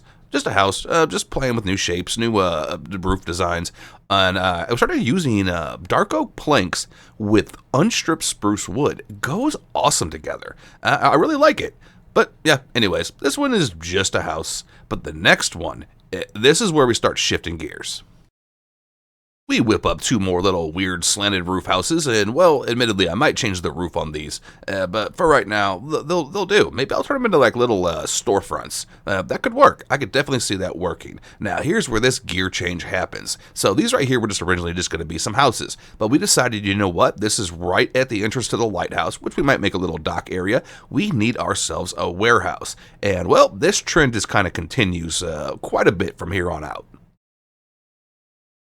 And the trend continues. So these were originally going to be houses as well, but I decided, you know what, with an inn coming up and a tavern, inevitably somebody in this civilization is going to get in trouble. So we needed a little sheriff's office and a jail cell to hold them. Not a prison, just a jail cell, you know, like a little drunk tank or whatever. Someone did something they're not supposed to do. So that's what we did. And as we're working on these houses, we're going to add the path in as we go. And at some point, we might just do one grand little touch up. As with almost every build I do, I never know what a build's going to be until I'm done with it, at least most of the time. Now, this one here, it just kind of worked out for me. I just put some colors together, started with a brown base, and we decided we wanted to go with mud for the rest of the building. And then it just kind of popped into our brain that, well, we're going to need a place that mead and whatnot is being brewed, so we decided this would be a perfect spot for a brew house. The inn's right next to it. It would be supplying the inn, and I think the idea came out pretty cool, and I got a good idea for an interior for this one. Oh, yes, I do. The city is coming along nicely, and I am just kind of running out of roof designs. I don't want to duplicate too many of them. But anyways, we have 45 days left, and I have to end this episode at 3,500 days. It is be too much if I don't. So if we do have to cut it off, I think we'll probably cut it off at the church, cathedral, whatever that's going to be. Because we could always do that, the bridge, the castle, and the lighthouse as an intro, or even the main focus of the build of the next episode. But I definitely want the inn and all these center buildings to be done, as well as the market, because it'll just frame everything out. A big towering inn right here, just over these buildings. Oh, yeah. But let's finish this episode off strong and get this done.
We're about to be at 3,500 days, and we're ending this episode off with the market. I love it. It's cramped, it's cozy. I'm not sure if we'll add any more details in here, but for the most part, I'm happy with everything we've done. My favorite build? That's a tough call, but out of all of them, I really like this little structure right here. I don't know what it's supposed to be, but I just like it. And we have our inn. A very, very grand structure. As I was building this, I was like, this is way too big for the rest of the city. Turns out I was wrong, and it came out pretty cool. As far as over here, we still need 2 fancy houses for the wealthy, the noble district, and whatever's going to go right there. But we are just simply out of time. And yeah, the shulker monster, it basically doubled.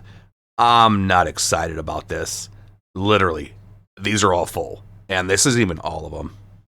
Well, this one has been a very, very long journey. Over 40 hours of gameplay and probably about 20 hours of editing. I need to go take me a little break, and then of course jump right back into the grind.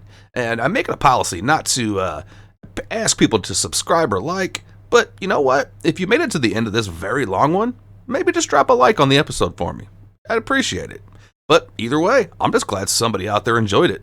And, hope to see you guys in the next one. Peace and love, fam. Later. Well, hello, you lovely people. I go by Hooligan, and oh yeah, we about to do some Minecraft. And the last episode, we had so much fun building what I consider to be a somewhat medieval, somewhat Nordic kingdom, city, if you will. The kingdom's not done. Why? Because we still have a castle to build for this kingdom, and that is going to go right here. We also want to build a lighthouse and a bridge, but that is not the main focus of this episode. We're going to get that done, but I think we can get it done pretty quick, because I have a whole new build I want to start, and I am so excited for it. What is up, my dudes, my peoples? First up, I hope everybody is having a fantastic day. Truly mean that, from the heart. I do. Anyways, what are we doing in this episode? Oh, well, we need to finish this kingdom here. I'm thinking I can do that pretty quick. Yeah, mainly because, well, I already gathered the resources to do it. Let me show you real quick. At bare minimum, at least once an episode, I like to show the resource grind, what it takes to actually gather enough materials to build something large or intricate. Because these resources, while it looks like I'm chopping a whole lot of trees right now and it's going to last a long time, at least one of these resources, probably more than one, will be gone by the end of this episode. And I'll have to do this all over again. Yeah, we're fully stocked on everything we need. We can get straight to building. But really quick, let me tell you about the plans I have for the rest of this episode. Finish our terraforming. Should be super easy, because we're not doing much more with this. We originally talked about wanting a road to go all the way from our original starter hamlet to the Viking town. However, it doesn't make sense. No, it's a seafaring town. It doesn't need a road. It'll have a water road. Think about it like that. We need to do something with this big empty space. Yeah, I know I said it last episode too, but it's just gotta happen. I'm tired of looking at it. And over here at the Iron Keep, that also houses our iron farm. We have our map room. Now, we have not updated this map in over almost 1,500 days. Yeah, it needs a big upgrade. And that's what I want to do. Here's my theory. Our town that we just finished is right there. Castle will be right there. We've also built the zoo right here. And what we want to do is right over here is our Guardian farm. And we have plans to do something with that. So we're going to be expanding this map and updating it at some point. Probably the end of the episode. And I'm betting it's going to look pretty cool. And as far as what we're going to do with that Guardian farm, I'm not sure yet, but I bet the thumbnail probably spoiled it. So let's jump right into the grind. Get to building. See what kind of shenanigans we can get into. At some point I'm going to get into something. Starting things off with the castle, I am what you would call a chaos builder, and welcome to Chaos Building 101. And the first thing we do is take everything we had planned and get rid of it. That's right, throw it away. We don't need it. Now, we start just laying out just kind of basic ideas and shapes of what we want this castle to look like. And don't pay too much attention to the actual color palettes right now. They'll be changing and adjusting, as well as the roofs. I'm not sure what color roof I'm going to go with. Right now, I'm sticking with dark oak. Will it stay that way? I don't know. We're going to keep playing with stuff till it works. That's how you chaos build. And usually it works out pretty fine. Now, right now, we just want to get our base structure down. The size of the castle, what we plan on deleting, what we plan on keeping, and the shapes that we want. And we'll be breaking these shapes up with other shapes towards the end. We'll call that the detail phase. And then comes the ugly phase. And I promise you, it's going to work. It's not going to stay ugly. This is where we close everything in and decide what's going to stay, what's going to go, what walls we're going to break out and change, so on and so forth. Now, that being said, if you're expecting a fantasy style castle, that's not happening. No.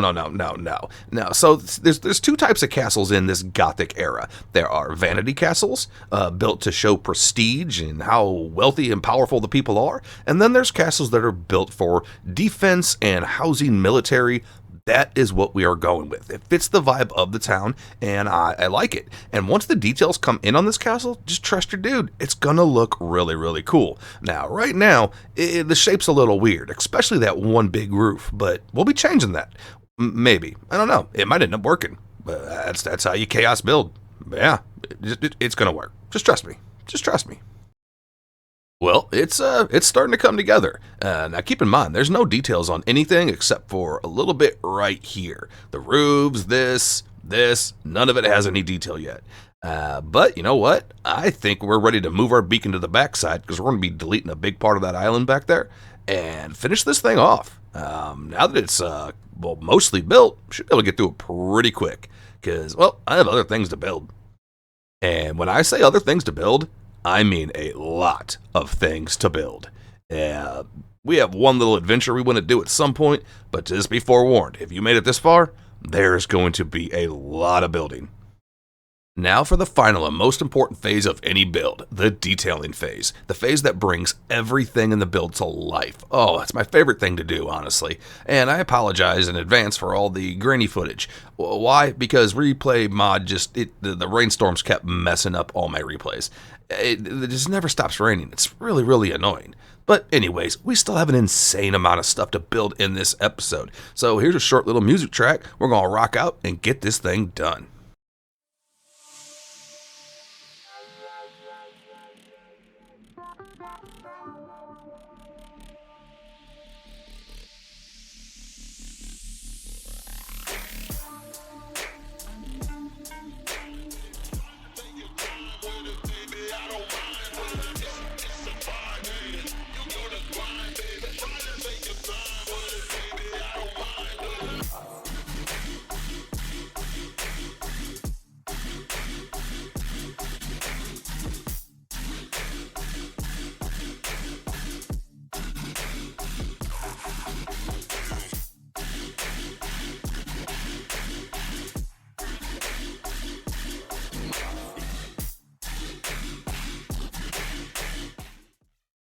Now, we said we were going to make this work, and I think it works. I'm pretty happy with it. This little red color pop right here on this side really, really makes it, as well as this roof here. And on this side, these window details right here and these iron bars for the barracks, they really bring this part together. I think if those weren't there, this would look kind of weird. And as far as our keep entrance, we're pretty happy with it. Yeah, this tower right here definitely brings the area to life. At some point, I might add a little bit more spruce in the build, but I think it's fine for right now. Maybe in like this tower, but we're done with the castle. We're done with the castle. The interiors are not done. However, I am going to do those. I know I say that a lot, but I have a stream coming up that I want to do those interiors as well as some of the ones over here, the more special buildings. And we brought our Ghast friend over. Well, one, to show off the build, and two, we're going to try to use him to build this bridge. Now, I have not done anything with this dude except fly him around, so I don't really know how easy or difficult building with him is going to be. And one last note before we finish off this city and move on to other things, that lighthouse that we were going to put right over there, I don't know if I want to do it, and here's my reasoning. So, Nordic civilizations, your ancient Viking civilizations, did not use lighthouses. Some medieval civilizations did use lighthouses, and this is a weird combo of both of those. So, I don't know. One thing's for sure, the bridge has to get done. So, right back to it. I promise. I promise. There'll be other stuff we're doing. We tried to use our gas friend for this project and quickly realized that we cannot. Well, technically we can, but this is a river and I was getting tridents thrown at me, and I wouldn't think it would take more than 1 or 2 trident hits on the gas to kill it. Kind of like a balloon popping. But anyways, we're whipping up this bridge and it's going to be made completely out of tough block and spruce for the most part. Now, it's a fairly grand bridge and I think the design came out pretty cool. Nothing too crazy, honestly, but it definitely fits the vibe of the entrance to the keep, and we are getting so close to completely finishing this city. The final stretch, and we are almost done, and I am so excited for that. Oh my gosh, don't get me wrong, I've been loving building this city, but I am ready to move on. It's been a project. But anyways, we decided we want to go with a guard barracks right here instead of the church. Why? Because it makes way more sense. It's the only entrance to the castle, and you'd think it should be guarded, right? Yeah. Anyways, all we have to do after this is put 2 little houses in the wealthy district. But first, we need to add a couple towers right here, and we need to decorate up the entrance to the barracks. Why? Because soldiers need a place to relax and chill too. I mean, come on, they're guarding the whole castle. Like, every once in a while, they need to kick back. Anyways, now as far as this last little couple houses, we don't want to go too crazy, and we want the roof to be the main focus of what makes it look grand. And that's what we do. I think it came out pretty cool. Yep. After 85 days of straight building, we took a little vacation to our little sky house up here. Well, for 2 reasons. 1, so we could AFK our creeper farm down there, because we're going to need a bit of gunpowder. 2, so we could get a view of the entire completed city. That's pretty crazy. That's pretty crazy. I don't even know the actual amount of hours I have invested in that, but it's a lot. And that little area right there that was potentially going to be a lighthouse, I think we're leaving that alone for right now. But I want to go see how much gunpowder I got from this little AFK session. A shulker and a half will do us for quite a while. This has been quite a project, and it finally feels complete. Oh, I love it. I love it. Now, normally in cities like these, I like tight little corridors between the houses and buildings. However, this little area right here, being a little more open, just kind of works. And just every little area I walk through just feels lived in. Like, I can envision a bunch of NPCs living and working in these areas. It feels alive. It feels alive. And out of everything, that was the main goal that I wanted. Now, up here, right here, the tavern, this is one of the buildings that will have an interior. I'm excited to build it, actually. I like building inns and taverns. Also, speaking of inns, the inn will have an interior. The castle will have an interior. Most of these other buildings probably won't. I think the little jail cell over by the coast over here will have an interior, and the guard barracks. Every other house, probably not. But we're not doing those right now. I want to get into something else. Now we can finally move on, and we have just over 150 days before we're calling this an episode. So what do we need to do? Well, we need to get ready for the next episode. Okay, now that sounded a little weird. Now hear me out. We're not done with this episode, but we have to plan ahead. Let me show you what I'm talking about. So we're going to head over to our little kitchen, and what are we getting? Eggs. That's right, and we are going to need a whole lot more of these. Heading over to our other castle, because we need a whole bunch of iron, because we need a whole bunch of hoppers. Oh, so very much iron. Yeah, that'll do for now. Then we head over to the hole for outcast villagers, with their stupid glazed terracotta trades. You guys are dumb in here.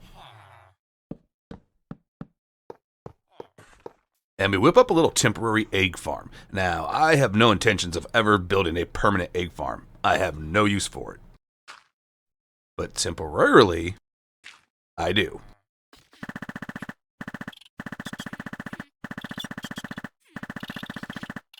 Alright, you guys grow up and fill up these chests. Yeah, this area is going to be noisy for a while. And well, if you didn't guess, we need all those eggs to make wither roses. Yeah, unfortunately, all them chickens, they're all going to be sacrificed to the wither. Because we have a few farms to build, and several of them require the wither roses. Now, one of them is a wither skeleton farm. And as far as mob proofing goes, Every one of these chests, except like these two here, are completely full of cobblestone, which means I can turn those all into slabs. So if I find the right location, we can set up a wither skeleton farm, hopefully pretty easy. Now, are we going to build it in this episode? Probably not. But I do need to have myself a little break before I get back to the building. I want to go see if I can at least find a location. And our potion box, it's looking okay, but we can easily re-up it and top it off from the brew house.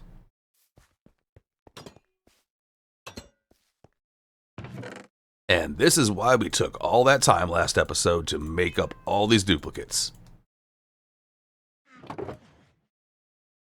And besides finding an easily spawn-proofable fortress for our future farm, we also need blaze rods. So we do have a little side mission, and we might even whip up a blaze farm. Well, let's go in here and see what happens. And now it's adventure time in the Nether, so we head on in. Now here's how my little break adventures go, most of the time anyways. I pick a little just area, an idea, a very simple idea, and I plant a seed in my brain, and it just grows, and it grows, and it eventually becomes something. Now, we'd said that we want to find a location for a wither skeleton farm, and we also need blaze rods. Now, the reason we want the blaze rods is we want enough ender chest to make at least 64. Plus for potions and whatnot. Now, as far as those wither skeletons, we want 64 beacons. And, well, I'll talk about that in a minute. But right now, we decide, you know what, we got a decent amount of blaze rods. We're already here. Let's build a farm. Probably the most annoying farm that you could ever build in this stupid game. Now, it had been a while since we added a new farm to our world, and we have quite a few. Now, this one right here, like I just said a minute ago, is extremely annoying.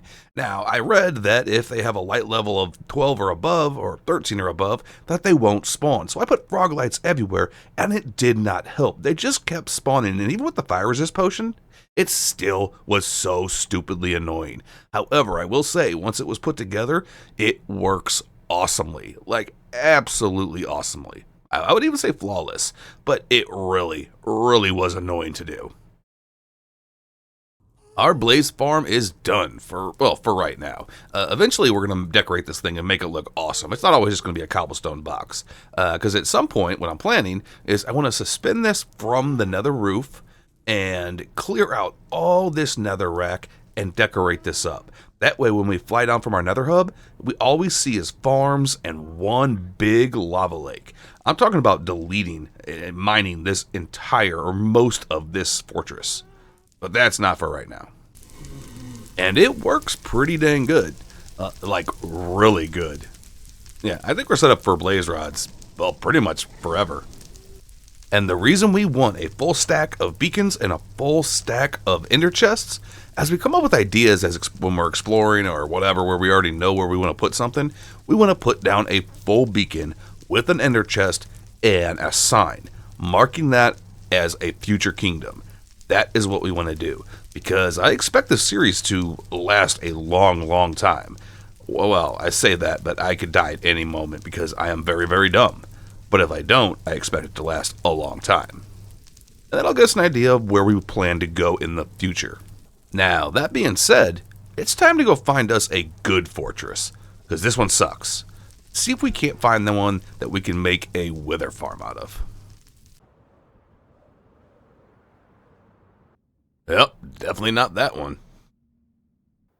Well, this one's better, but still no.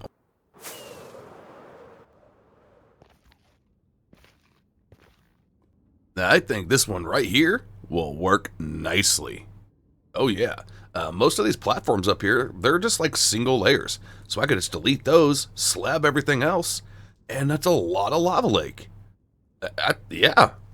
We might be able to make this work in this episode. And I think right there will be the center of it. Let's see if we can go down and take a look. Yeah, I think this will do. I think this will do just fine. Let's get to work. First thing, we need to find our center point, which is going to be right here. And we need to mark off 128 blocks all the way around this, which to the south is right here, which is mostly lava lake that we won't have to do very much with. To the east is right here. A little bit more work, but still very, very doable.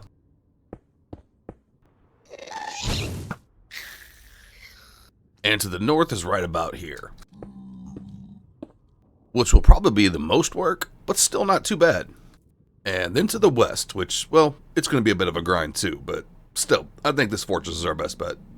Now, I know there's other farm designs that don't require the wither roses or all this spawn proofing, but you know what? I woke up and I said, you know what I really need today, and for the next several days? To waste 28 hours of my life.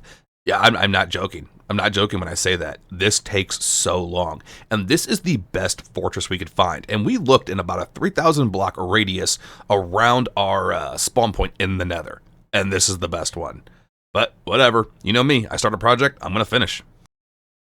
Now, we are making good progress. However, our bow is like 30 unlucky shots away from being broken. And it is maxed out. I don't want that to happen. Also, I don't want to travel 2,000 blocks back through the Nether to get back home to repair it. Now, in my box here, I have an anvil in the deco box. I have things I can make sticks out of. And, well, if I, unfortunately, sacrifice a strider, I can get string. I don't really want to, but I'm not traveling 2,000 blocks. And for this to work, I think I'm going to have to get me some fungus. Sorry about this, buddy.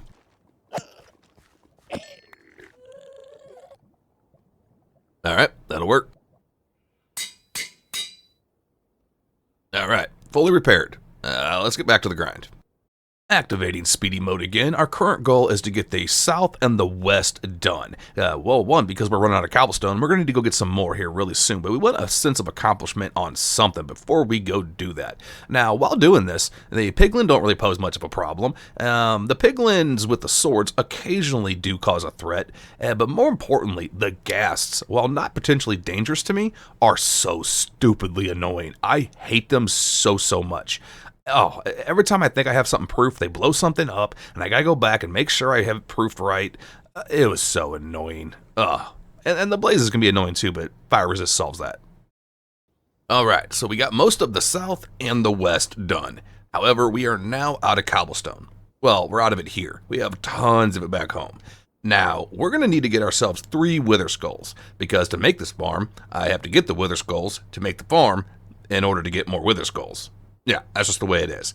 And unfortunately, we're going to have to get these wither skulls the old-fashioned way. So we're going to get 3 wither skulls, get on the nether roof, get back home, get some more cobble, come back and finish this thing up. I really hope somebody out there is enjoying this journey, because this has taken a long time. And we already have 1. We only need 2 more. We got 1 while we were spawn proofing.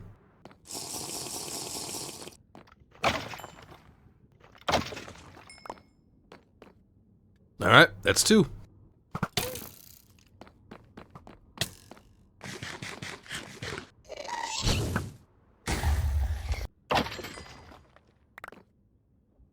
Finally. I was down to 3 carrots.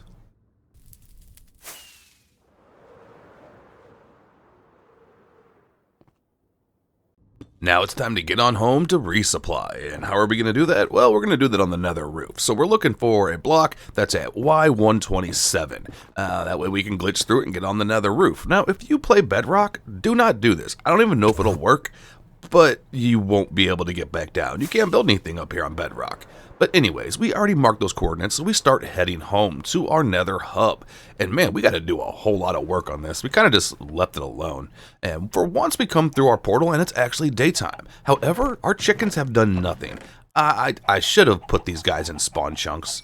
But whatever, we're just going to breed them up and make a whole bunch more. We start gathering up our cobblestone so we can continue our build. And well, we hear a knock at the door and it was a zombie. Yeah, whatever. But here's the thing. A minute later, we hear another knock. Yeah. Well, I didn't like that at all, but it was easily fixed. And Snowflake, you didn't do your job, dude. Like, come on, pull your weight. Luckily, Snowflake, Dave, and Nug are all fine, which is more important than my house, honestly. Whatever, let's get back to chickens.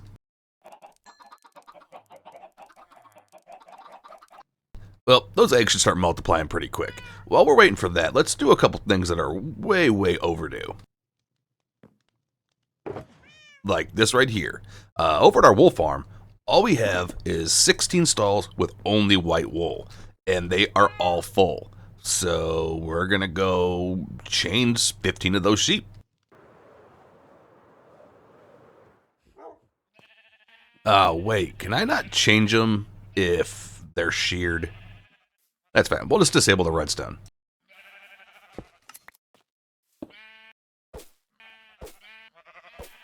Well, we now have one of each sheep in our automatic wool farm. However, I also now have over 35,000 white wool. I don't know what I'm going to do with that, but I'm thinking if I get some shepherds in here, because I need to decorate this up anyways, it could be just an emerald farm. That's a lot of chickens. I think I'm just going to AFK this for just a little bit. Alright, well, we have almost 4 boxes of eggs, just a little under. And the ones we don't have, I think it might just be easier just to let them grow up in the end, and then breed them, and then let them grow again. Yeah, it'll save us days, as well as it's guaranteed to produce. And we should be good to go. So let's go grab all the supplies we need and get out of here.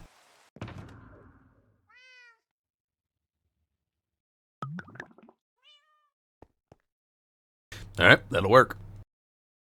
And I think the one last stop we need to do before we head back is get ourselves some lava buckets. That way we can make some lava curtains. And we'll just grab those from our lava farm down at the bottom of the citadel.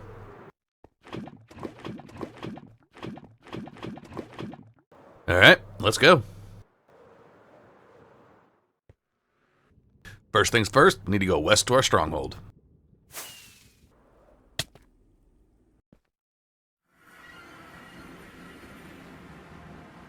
Let's get this set up.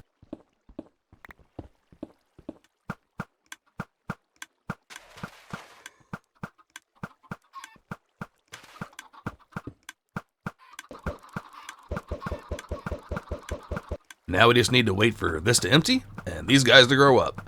I'll just AFK right here. Alright, we're almost there. We just need even more babies.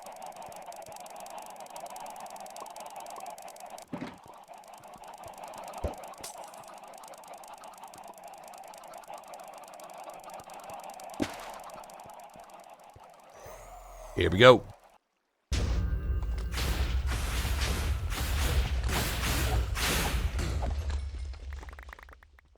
Well, we are going to be short 10 wither roses. That's right, 10.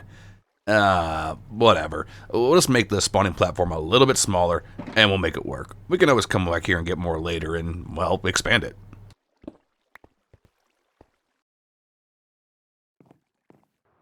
Let's go find our coordinates and get back to this project. This right here should be our block. Alright, let's see if we get it first try.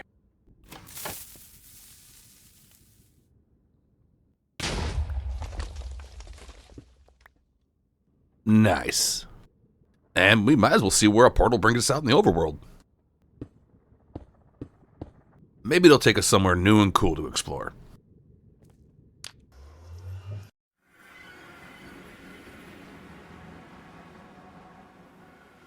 Nope, just a cave.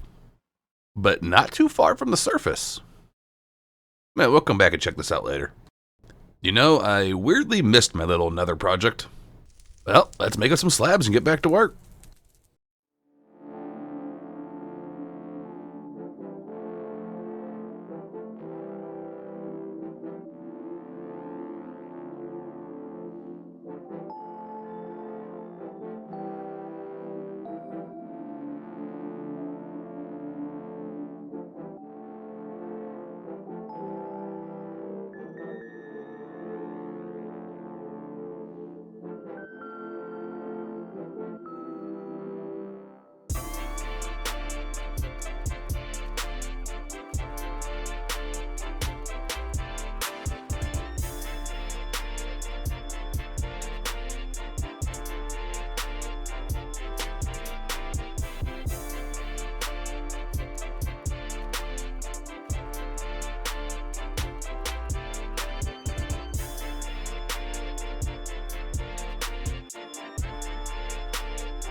All right, all the major spawn proofing is done. There's gonna be some areas that we're gonna have to touch up here and there when we see things spawn, because I inevitably miss some spots.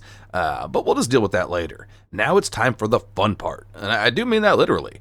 We gotta spawn proof the actual fortress and the inside of the fortress, which means I need to do a little bit of fighting and, well, more spawn proofing. But we're almost done with this project. I promise. No, like seriously, I promise. This isn't all we're doing. Yeah. Now, we are eager for two things. One, a waterfall of wither skeletons for us to myrtleize. And two, to finally get out of the nether and move on. Now, as we're spawn proofing the inside of this fortress, we actually get some pretty decent loot. We get several trims, we get some diamonds, and some other pretty decent stuff. But we're not here for the loot. Do we need it at all? Absolutely not. And this was actually pretty peaceful. I was pretty methodic in the way I did it, so I wasn't in too much danger, honestly, or at all. So we move on to actually spawn proofing the rest of the fortress. And this is the last bit that we really need to do. If you've never built a wither skeleton farm like this, I'm going to tell you, it is mind-numbing to something fierce. Oh yes, but when it is done, it is so freaking satisfying. But anyways, we get to the point where we can actually start building the farm. Now, this is pretty simple. We're going to be using carpets on the outside edge and, of course, wither roses in the middle. And we're going to lure everything in with a piglin. And he's just going to tease the skeletons into a drop chute. Alright, well, the farm's almost set up. Right now, only magma cubes can spawn right there. Once with the wither roses, only wither skeletons will be able to. However, I did not bring along a name tag. I do have a piglin stashed right over there. So once we get him in, it should be pretty easy. So I'm going to run home real quick, probably just off camera, grab a name tag and some gold, get him in there, and our farm's pretty much done. Just got to make the kill shoot. I went and grabbed what we needed. I'm thinking I might just be able to fly this guy right into the farm. Hey, what's up, buddy? Want to come live in a farm? Hey, let's go for a ride, bud.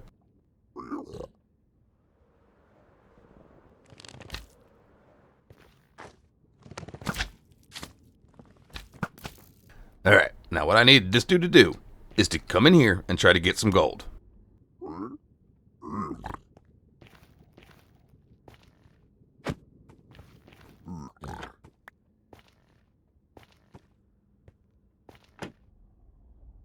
All we need now is to make a killing chamber and, well, put our wither roses down. We're done. And here's the very tiny downside. We picked a fortress that's pretty low to the lava lake, which means I'm going to have to pop some fire resist potions, go down into the lava lake, and get rid of a portion of the lava to make our kill chamber. But not a big deal. Not a big deal. Now, you guys already know what I'm doing here, so instead of talking about it, I'm going to share a little fun fact. Cobbled slabs have now taken the fourth most used spot in my statistics at 60,000 cobble slabs placed. Oh, and almost all of it was from doing this project. You heard that right. 60,000. Alright, well, we did quite a bit of extra spawn proofing, just flying around hitting the areas that we saw stuff spawning. Inevitably, we were going to miss something. And I think we've done enough, because this thing is flowing good. Let's see how much it does in 20 minutes. Almost 9 stacks of bone blocks, almost 2 stacks of coal blocks, and 30 wither skeleton skulls in 20 minutes. Oh, this is a success. This is definitely a success. Now, keep in mind, there's still a little couple caves and whatnot that still need to be proofed if I can find them. I just know there are. And it's still just working phenomenally. We might not even need to do that, honestly. Anyways, we are finally done with the Nether. Yeah, well, I mean, I'm going to go, off camera and get, 2-3 stacks of skulls, but then we're done. Yeah, we got other stuff to do. Alright, so I had to do a little showcase. We have now killed 4,400 wither skeletons. Yeah, that number seems a little crazy. I was actually surprised when I saw it in my statistics. That's a lot. That's a lot. With almost 3 stacks of wither skulls and 2 full boxes of bone block, I'm ready to go home. I need some sunshine. I'll see you back there.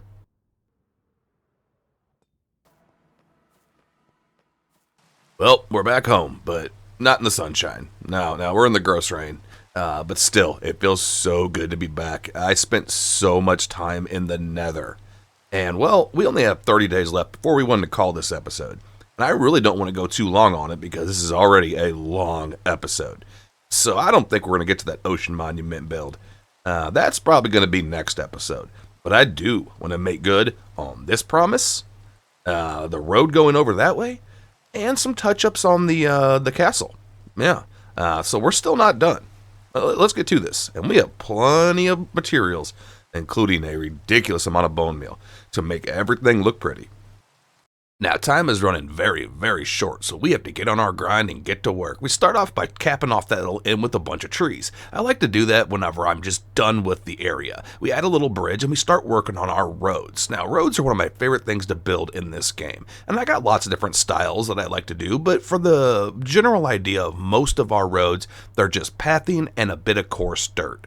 And I like to border them off with various leaves, usually birch, honestly. A lot of people hate birch, but birch leaves, I think, are great. Anyways, we get this road all the way over to our zoo. We build a little bridge and just path it out, and we finally get it connected. And once again, just planting some more trees to cap off the area. Now, we left this terraforming undone for quite a while, so we had to get this finished up too. Now, back over by our cathedral, we start coming up with an idea for this big empty area, and we decide to go with farmland. But we're doing it a little different than we usually do. Normally, we make this decorative aesthetic farmland. However, while this is going to be decorative, it also serves a purpose in my brain. And what do I mean by that? We're going with medieval farmland. And, well, in medieval times, there would be multiple strips of land that would be worked by multiple families and then rotated out. So that's what we're going with, and I think it came out pretty cool. So we went with 2 wheat fields, a carrot field, and a potato field, and we'll be adding some more in too. And as far as the back end of this little big field, we decide we don't want to do anything with it. No, it's too big. So once again, cap it off with more trees because we're done with this area. Well, we are over our day limit, and we still have one more thing we want to do before we call this an episode. And unfortunately, that's not right here. So we're going to save this little area right here for the intro to the next one. But I'll tell you what it's going to be. There's going to be some small peasant farmhouses right along here, with a road, of course, and a grander house right here. We're going to raise this terrain up a little bit. And, well, this is going to be a big vineyard and then a cocoa field. And that's pretty much going to fill this area out. And with this road in, oh, it looks so much nicer. I'm not sure if I'm going to plant trees or anything up here, maybe just an occasional spruce tree, very sparsely.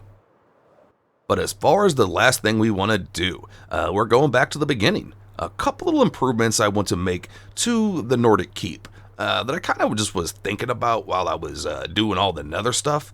One, this roof right here, we're going to make a bigger, sharper angle. Two, this tower right here, we're going to change it a little bit.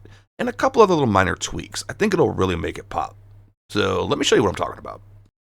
Now, these are just some minor adjustments that we've been thinking about. We wanted to add a little bit of red color pop to the front tower, and we wanted to add a little bit of detail to the roof. That's it. You know, on second thought, I might need to add a little bit of detail to the foundation down there. But whatever, we're not doing that right now. We are done with this episode. This one has taken a long time. So much time in the Nether. So much building. Oh, was it worth it? I think so. And the next one is our 20th episode.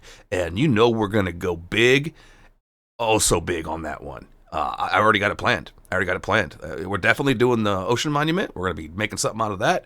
But I got something even bigger planned. So hope to see you there. But as far as this one goes, I'm done. I'm tired. I need to get ready for the next one. As always, peace and love, fam, and I hope you enjoyed. If you did, let me know. Yeah, absolutely. And if you didn't enjoy, still let me know. Later, dudes. Well, hello there, you beautiful people. I go by Hooligan, and oh yeah, we're about to do some Minecraft. And in the last episode, we built this Nordic keep, as well as finishing off our medieval Nordic town. This is one of many towns we have now, and we have more to build. And then we went absolutely insane, spending over 26 hours, I think it was closer to around 30, building a wither skeleton farm and spawn-proofing the Nether, which took over 60,000 slabs, as well as tons of lava curtains. Now, in this one, we have a whole lot of things to do, but our main build of the episode is going to be transforming our Guardian farm into something beautiful and grand, because this is episode 20, and it just has to be epic. So that's what we're going to do. Well, what's up, dudes? I hope everybody is having a lovely day. We're here on episode 20, and this is going to be a big one. It's going to be a big one. And just like that nerd editor hooligan was just saying, we have a very large build to do. But that is not the only thing. We have some grand plans. Being episode 20, we are going to, let's count them off. 1, kill 19 Ender Dragons, which makes 20 dead Ender Dragons and 20 open gateways. We are going to take out 64 Withers. Oh yes, we want a whole lot of beacons. And one other thing we really got to do, we're going to activate a little segment I like to call Finish What You Started, Nerd, because I kind of ended the episode last time with not finishing this farmland right here. So let's do that real quick, and then we'll get down to fun stuff. Now, we have a rough idea of what we want to do right here. 1, we know we want to have a cocoa bean field and a vineyard of sorts, and some cozy little houses to go along with them. These houses are going to be a little more grand than the peasant houses that we're going to be building in just a little bit. Now, we start playing with some designs for the cocoa bean field because we do want it to look pretty. However, this is going to be an actual functional farm because we need a whole bunch of brown dye because I love using terracotta, and brown terracotta is one of my favorites to use. And since it's somewhat of an exotic crop, we go with a little bit brighter colors on this house, specifically lime terracotta, moss, and some green concrete powder, and I think it comes out pretty cute. Then we move on to the vineyard and the berry farmer's house. Now, I kind of forgot to start recording when I started making the vineyard, but it is what it is. Now, as far as the color palette for this building, I wanted to go with a whitewashed building with dark trim. It gives it more of a establishment look than just a house, and that's what I wanted because people would come here to buy grapes, wine, whatever, and I think it came out pretty cool. And we wanted to add one more field. This is the last field that will go in this area, and that way the two farmers here, they can rotate the crops out, and each one can work 2 or 3 fields. I like that idea, and I think it comes out pretty cool. So we built a couple little peasant houses. Now, I'm eager to go slap some Ender Dragons around, but we still have just a couple things to do, but they're going to be pretty quick. So we have one more house to put in this area. This will be the last house. And, that's not a house, that's a chicken coop. And yeah, that's where our free-range chickens are going to go, because I haven't even spawned any of the new chicken variants yet. So that's where they're going to live, and I think that's going to be pretty cool. The house design, I think, came out pretty cool, too. I mean, it is what it is. It is what it is. And the last thing we needed to do is finally put this bridge in right here, going from the cathedral over to the main town. Now the area is completely done. Oh yeah. That makes a big difference to the area. By a lot. And this building right here is probably my favorite. I did 3 different designs for berries or whatever, grapes. This one's like a hanging vineyard. This one's obviously just like a little berry farm. And this is like a little custom berry farm. That's what I could come up with. I wish there was more like decorative blocks like this though. And our little free-range chicken coop here, along with the chicken farmer's house, is missing one thing. Chickens. And I have a stack of each of the new variants. I will be really sad if I don't get any out of each of these. Oh, thank you.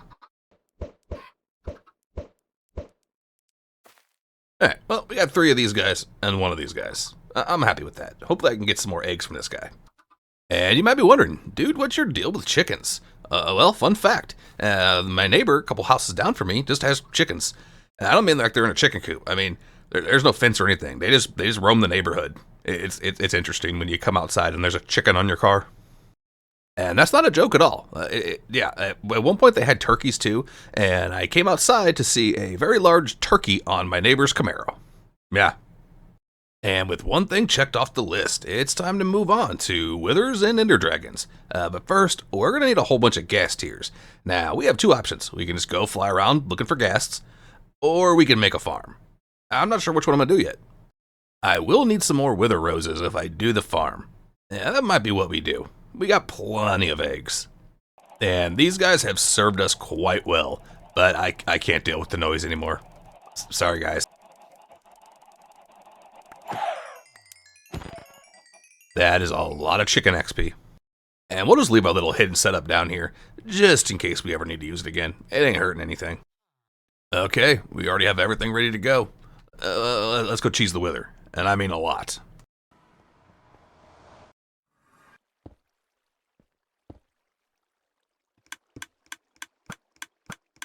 Now, we did this once in the last episode, so I'm not going to bore anybody with details, because we got other things to do. We need to get this done quick and get going. But I will say, I have to do this every time I do this. Disclaimer, if you play Bedrock, don't do this. It will not work. Just don't do it. All right, now, let's do this.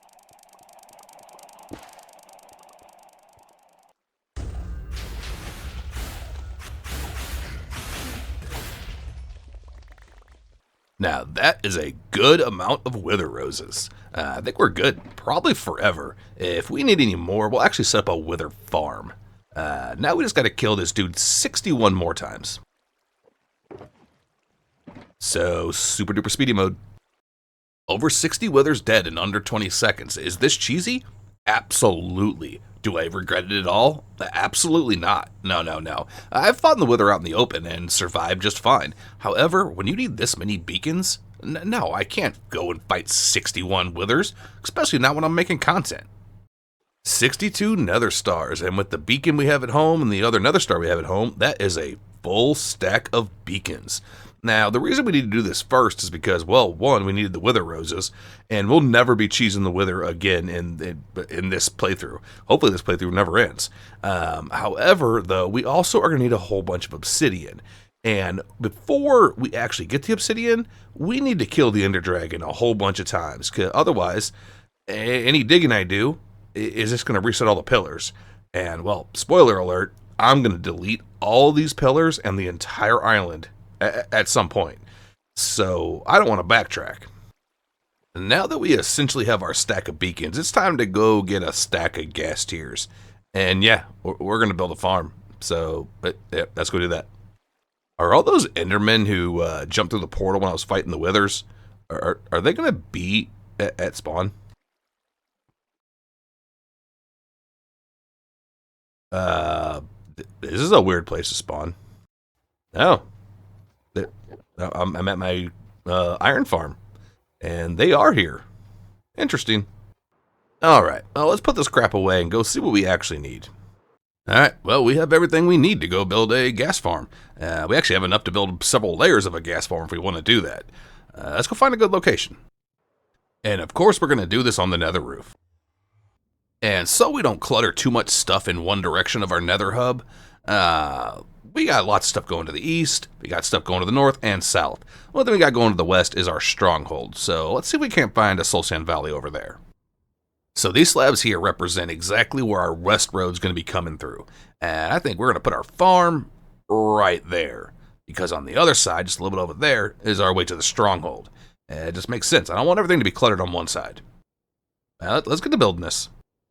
Now, I have zero clue who originally designed this gas farm, but I learned to make it from a content creator called KelpMC, and I'll be putting their video in the description, because it was a well put together video, and, well, it was just a good tutorial. So, thank you to them. We did modify it a little bit, though. So, we used glass instead of slabs for the top of this farm, which is not normally what you do. Before we do an AFK test, let's just fly away and come back and make sure something spawns in here.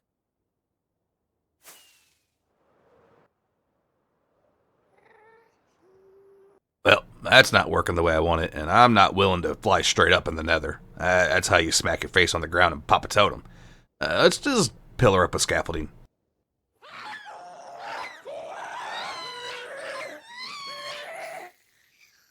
Well, that scared me. It clearly works. Alright, well that's definitely working. Let's turn on our collection system and let's AFK this for an hour. Alright, well, it's been about an hour and a half because we got distracted with real life. Let's go see what we ended up with. That is not terrible. That is not terrible. Mainly because, well, we're not going to be needing many more gas tiers after we fight the ender dragons. An occasional regeneration potion, but I don't use many of those. So I don't think we need to do another layer. I think this is just fine. And if my mathing is correct, that's enough for 19 ender dragon fights, plus about 5 left over for regeneration potions later. Let's go get geared up, and let's go get fighting. Alright, I think we have everything that we need. The rest of the ender pearls we'll just get in the end. That's where all the endermen are. And we got some night vision potions we're bringing along too. We're not sure if we're going to use them or not. We'll see. So, let's go do this.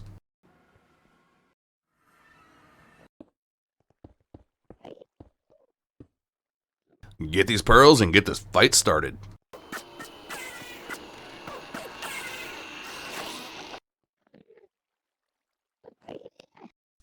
Alright, let's get this party started. We'll count them off as we go.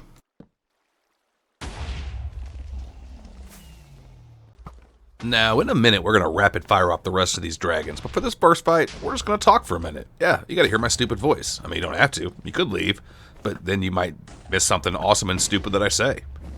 Anyways, anytime I fight the Ender Dragon after I've already got my Elytra, I am always going to fly fight him. Absolutely. One, it's so much easier, and two, it's more fun. And three, if I get under the in-gateway and try to melee him, I could definitely see myself dying. Yeah, I've told you guys many times that I am an idiot, and that probably would be how I go out.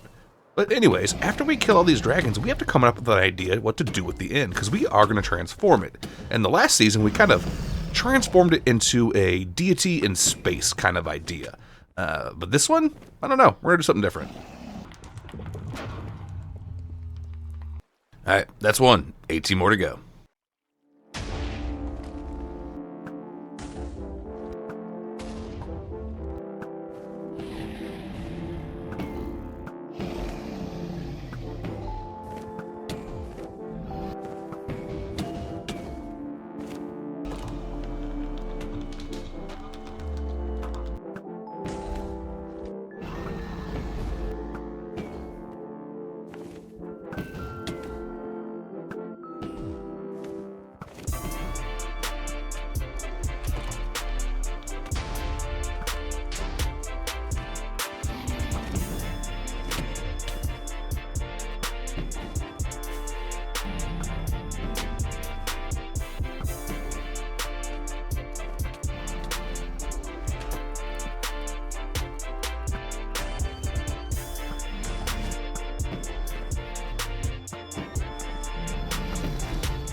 And that makes 20 dead Ender Dragons and 20 end gateways open.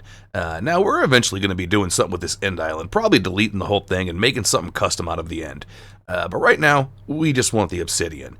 We brought along one of our stars, and we're going to make our first beacon, but we need a whole bunch of this obsidian to make the rest of our beacons and our ender chests. So we're going to set up a beacon, probably delete one of the small towers, and probably just leave the beacon here afterwards, honestly. In the future, we're going to have to melt our brains mining every bit of this obsidian. But right now, we just want 11 stacks to make good on all the stuff that we said we wanted to make. And, well, might as well get it started now. Alright, well, we pretty much got everything we need from the end right now. Let's get on home. So now we can make ourselves 64 ender chests and 62 more beacons. And as far as the iron, let's head over to our iron farm and stock this bad boy up. We didn't do all this to not do that.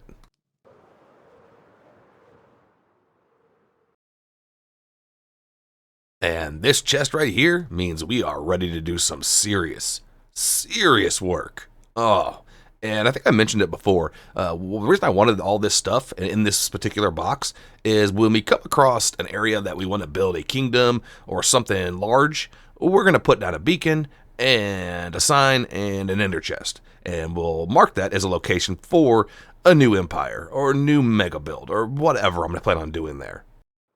Here's a few examples. So right here,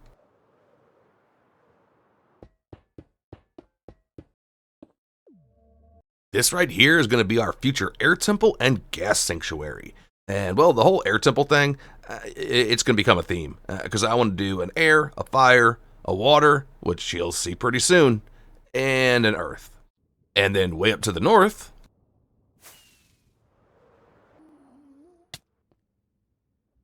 we have our desert. This is going to be the site of a future Babylonian empire, kind of an oasis in the desert, if you will. I'm pretty excited for this one because I have never really built anything in the desert before. And the last beacon we want to set up right now is at our Guardian farm, because it's time to transform this thing. And well, like I mentioned before, this is going to be the water temple. And I got some grand ideas for it. So let's slap a beacon down and figure out what kind of color palette we want to get going for this thing. And there's no reason to put an ender chest or a sign down here, because we're not going to be working down here. We'll be working up there, and we already know what's going here. Now, this is the third ocean monument that we've drained in our time playing Minecraft. The first one was one of the first videos I ever made. It was just a little short video, and I kind of turned it into an Atlantis-style ruined city. Last season, we covered it up and built a Greek empire on top of it. And in this one, obviously, we're going to be doing a water temple. And I don't think I want to have the farm visible, so we're probably going to be covering it up. One thing's for sure, we're going to need some blocks. Dark prismarine, well, it's available here at the farm because we got plenty of ink back home. But I'm going to need a whole lot of quartz. I don't even know if I have any. I should probably go find that out. Back at our storage house, we start evaluating how much quartz we have and how much we're going to need. Now, I have only a general idea of what I'm trying to build here, so most likely I'm going to have to come back and get more at some point. But this right here is definitely not enough. So we start trading our massive amounts of resources to villagers so we can trade that for more quartz. The main ones being our infinite ink, our infinite pumpkins, our infinite melons, and well, some iron too. But we only have 2 people who trade iron, and they're not really worth the time most of the time. Now, most of these villagers in the whole of Outcast have very crappy trades. However, they still have quartz, which is really the only reason they're still here. And for when I need brick really quickly. Now, the ones over at the Citadel in our good trading hall, they have awesome terracotta trades. But unfortunately, we're not here for terracotta right now. We only need quartz, and we need so much of it. And sadly, I had to dip into the raw quartz supply as well, which is really sad because I need most of this for redstone stuff. But whatever, we got a good amount of supplies now. We have a decent amount of supplies to get our idea started. So let's go ahead over to the monument, or the Guardian farm, and just play around with some ideas and see where it's going to go.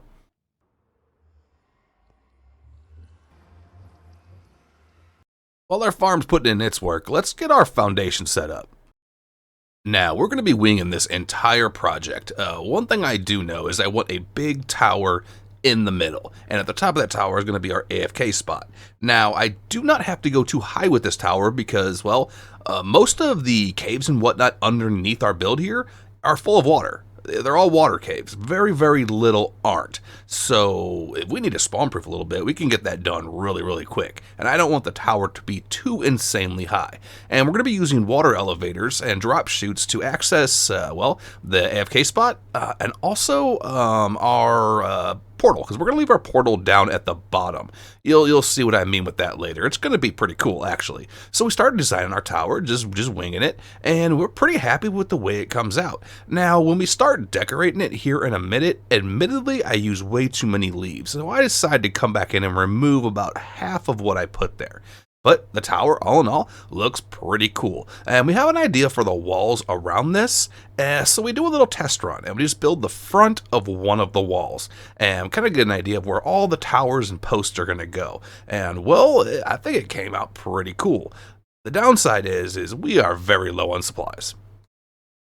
The idea's coming together, and this thing has no detail right now. Like, these little pillars right here, like, they're not just going to be square. They're square for right now, though. And this roof is only half done because, well, we ran out of dark prismarine again. But we have plenty of ink to make more. We just got to go get it from home. Speaking of which, we had an entire shulker of quartz block. We now have like 2 stacks. That's going to be a problem. The tower pretty much ate up most of it. And once we get these walls in, these areas right here, between the pathways, they're going to be designated for different things. This one over here, with this little pond right here, or whatever you want to call it, a little water fountain, this is going to be like a garden area. This right over here is going to be a reflecting pool area. It's going to look really cool. This pathway over here is going to be a little more elevated than the rest of the pathways because it's going to go right over to the actual water temple. Now, as far as what we're putting right here and right here, I'm not really sure yet, but we'll wing it and figure it out. And our AFK area for the farm is up there, but we cannot use it yet. Why? Because until I know this entire thing, well, is done and spawn-proofed, this would happen.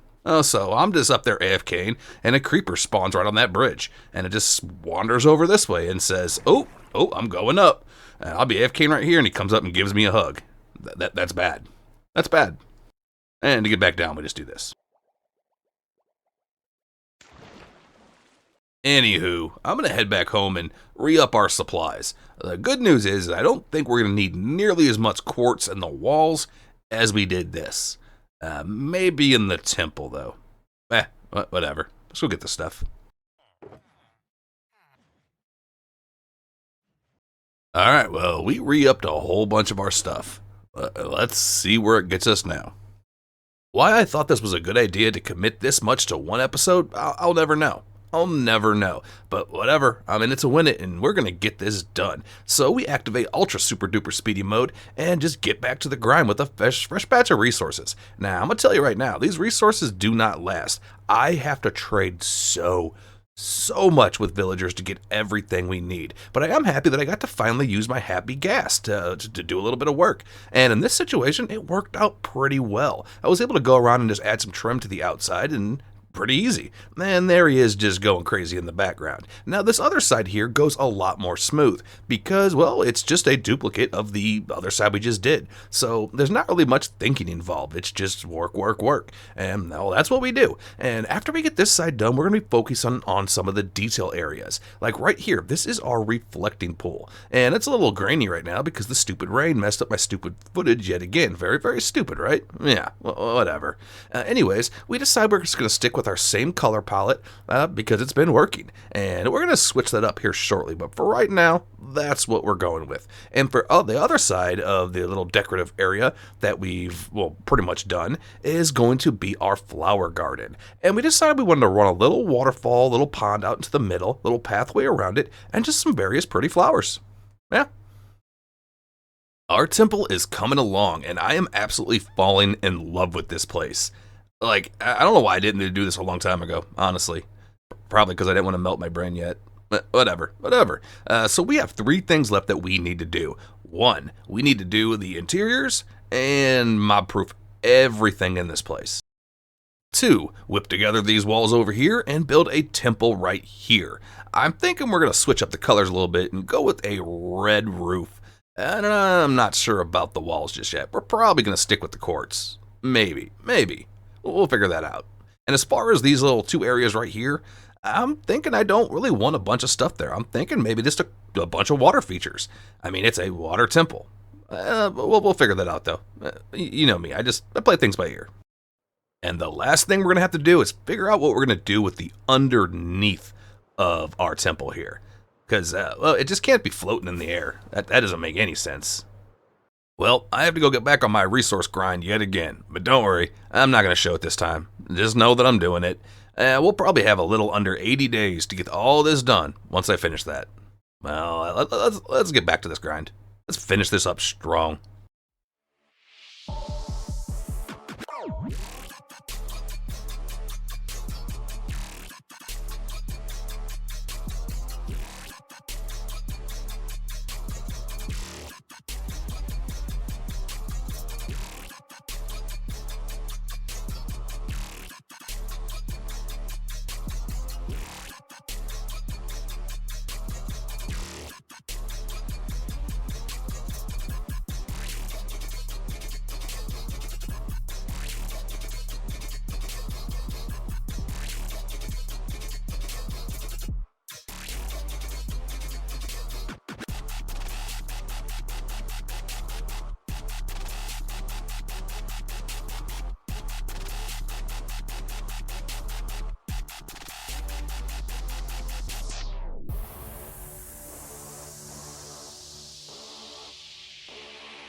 The temple is almost done, but before we do a little tour, we gotta slap a little basic interior in this, I don't know what you call it, rotunda?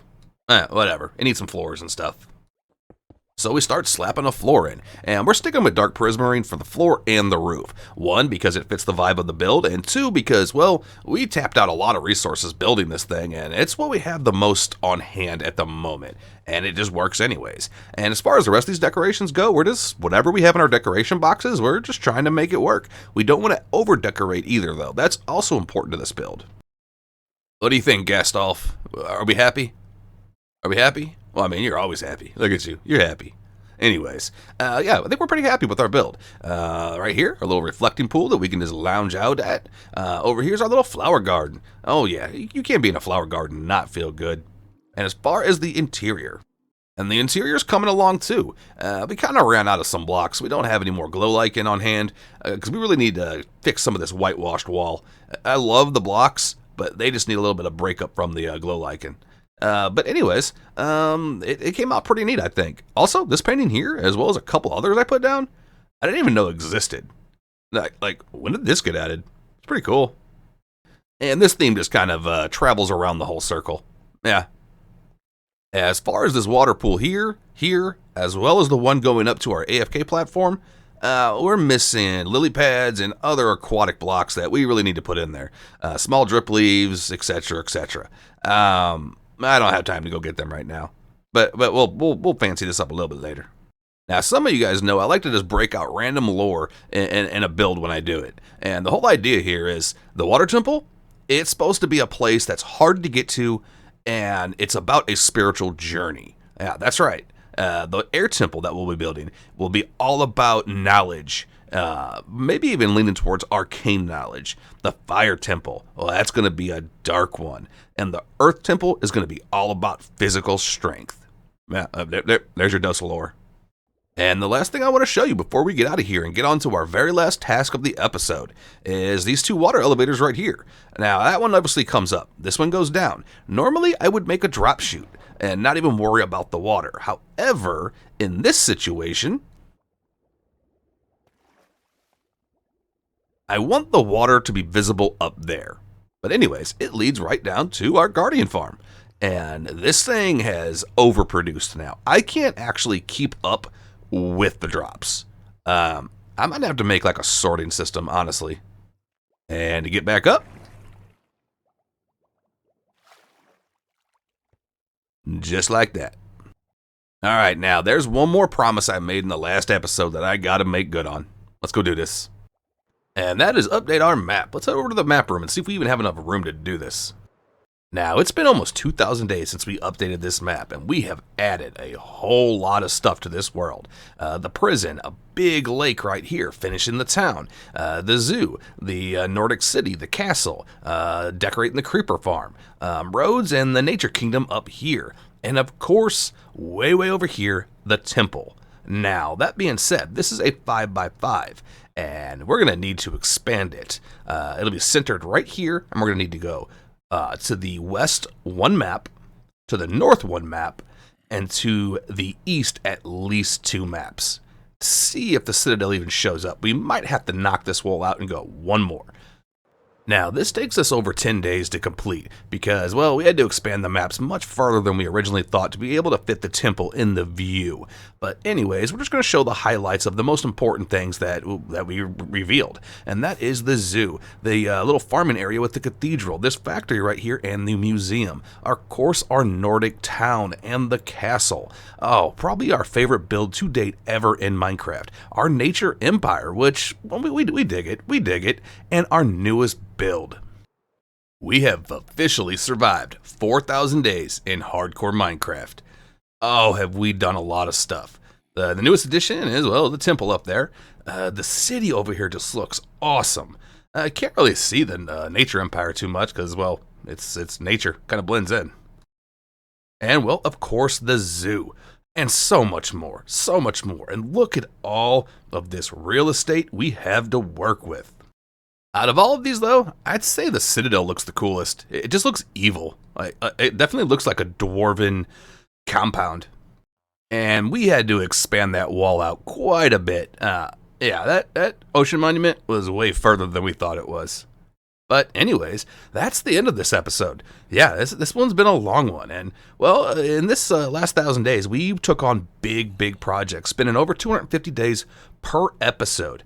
In the next 1,000 days, we're going to switch it up a little bit, and we're going to shoot for more like 150 days per episode and just rapid fire off a bunch of somewhat medium-sized cool builds. But before we call this, I want to do a little cinematic flyby of our newest build. And a little announcement, too. Announcement time. Now that we've hit 20 episodes in Season 2, we are going to be releasing the World Tour and World Download for Season 1. Yeah, we'll be making a video on that within probably the next day. And once it's released, it'll be in the cool stuff for cool people section of my page. Now, we have the movie format of this 1,000 days coming up. We have new episodes coming up. We have a world tour of this world coming up. But that is not all. We want to try to get back to live streaming. I haven't picked a day to commit to yet because life's been crazy. But, speaking of life being crazy, I hope everybody's life out there is absolutely amazing and everybody's having a beautiful day. But for right now, I'm done, guys. Peace and love. I'll see you in the next one.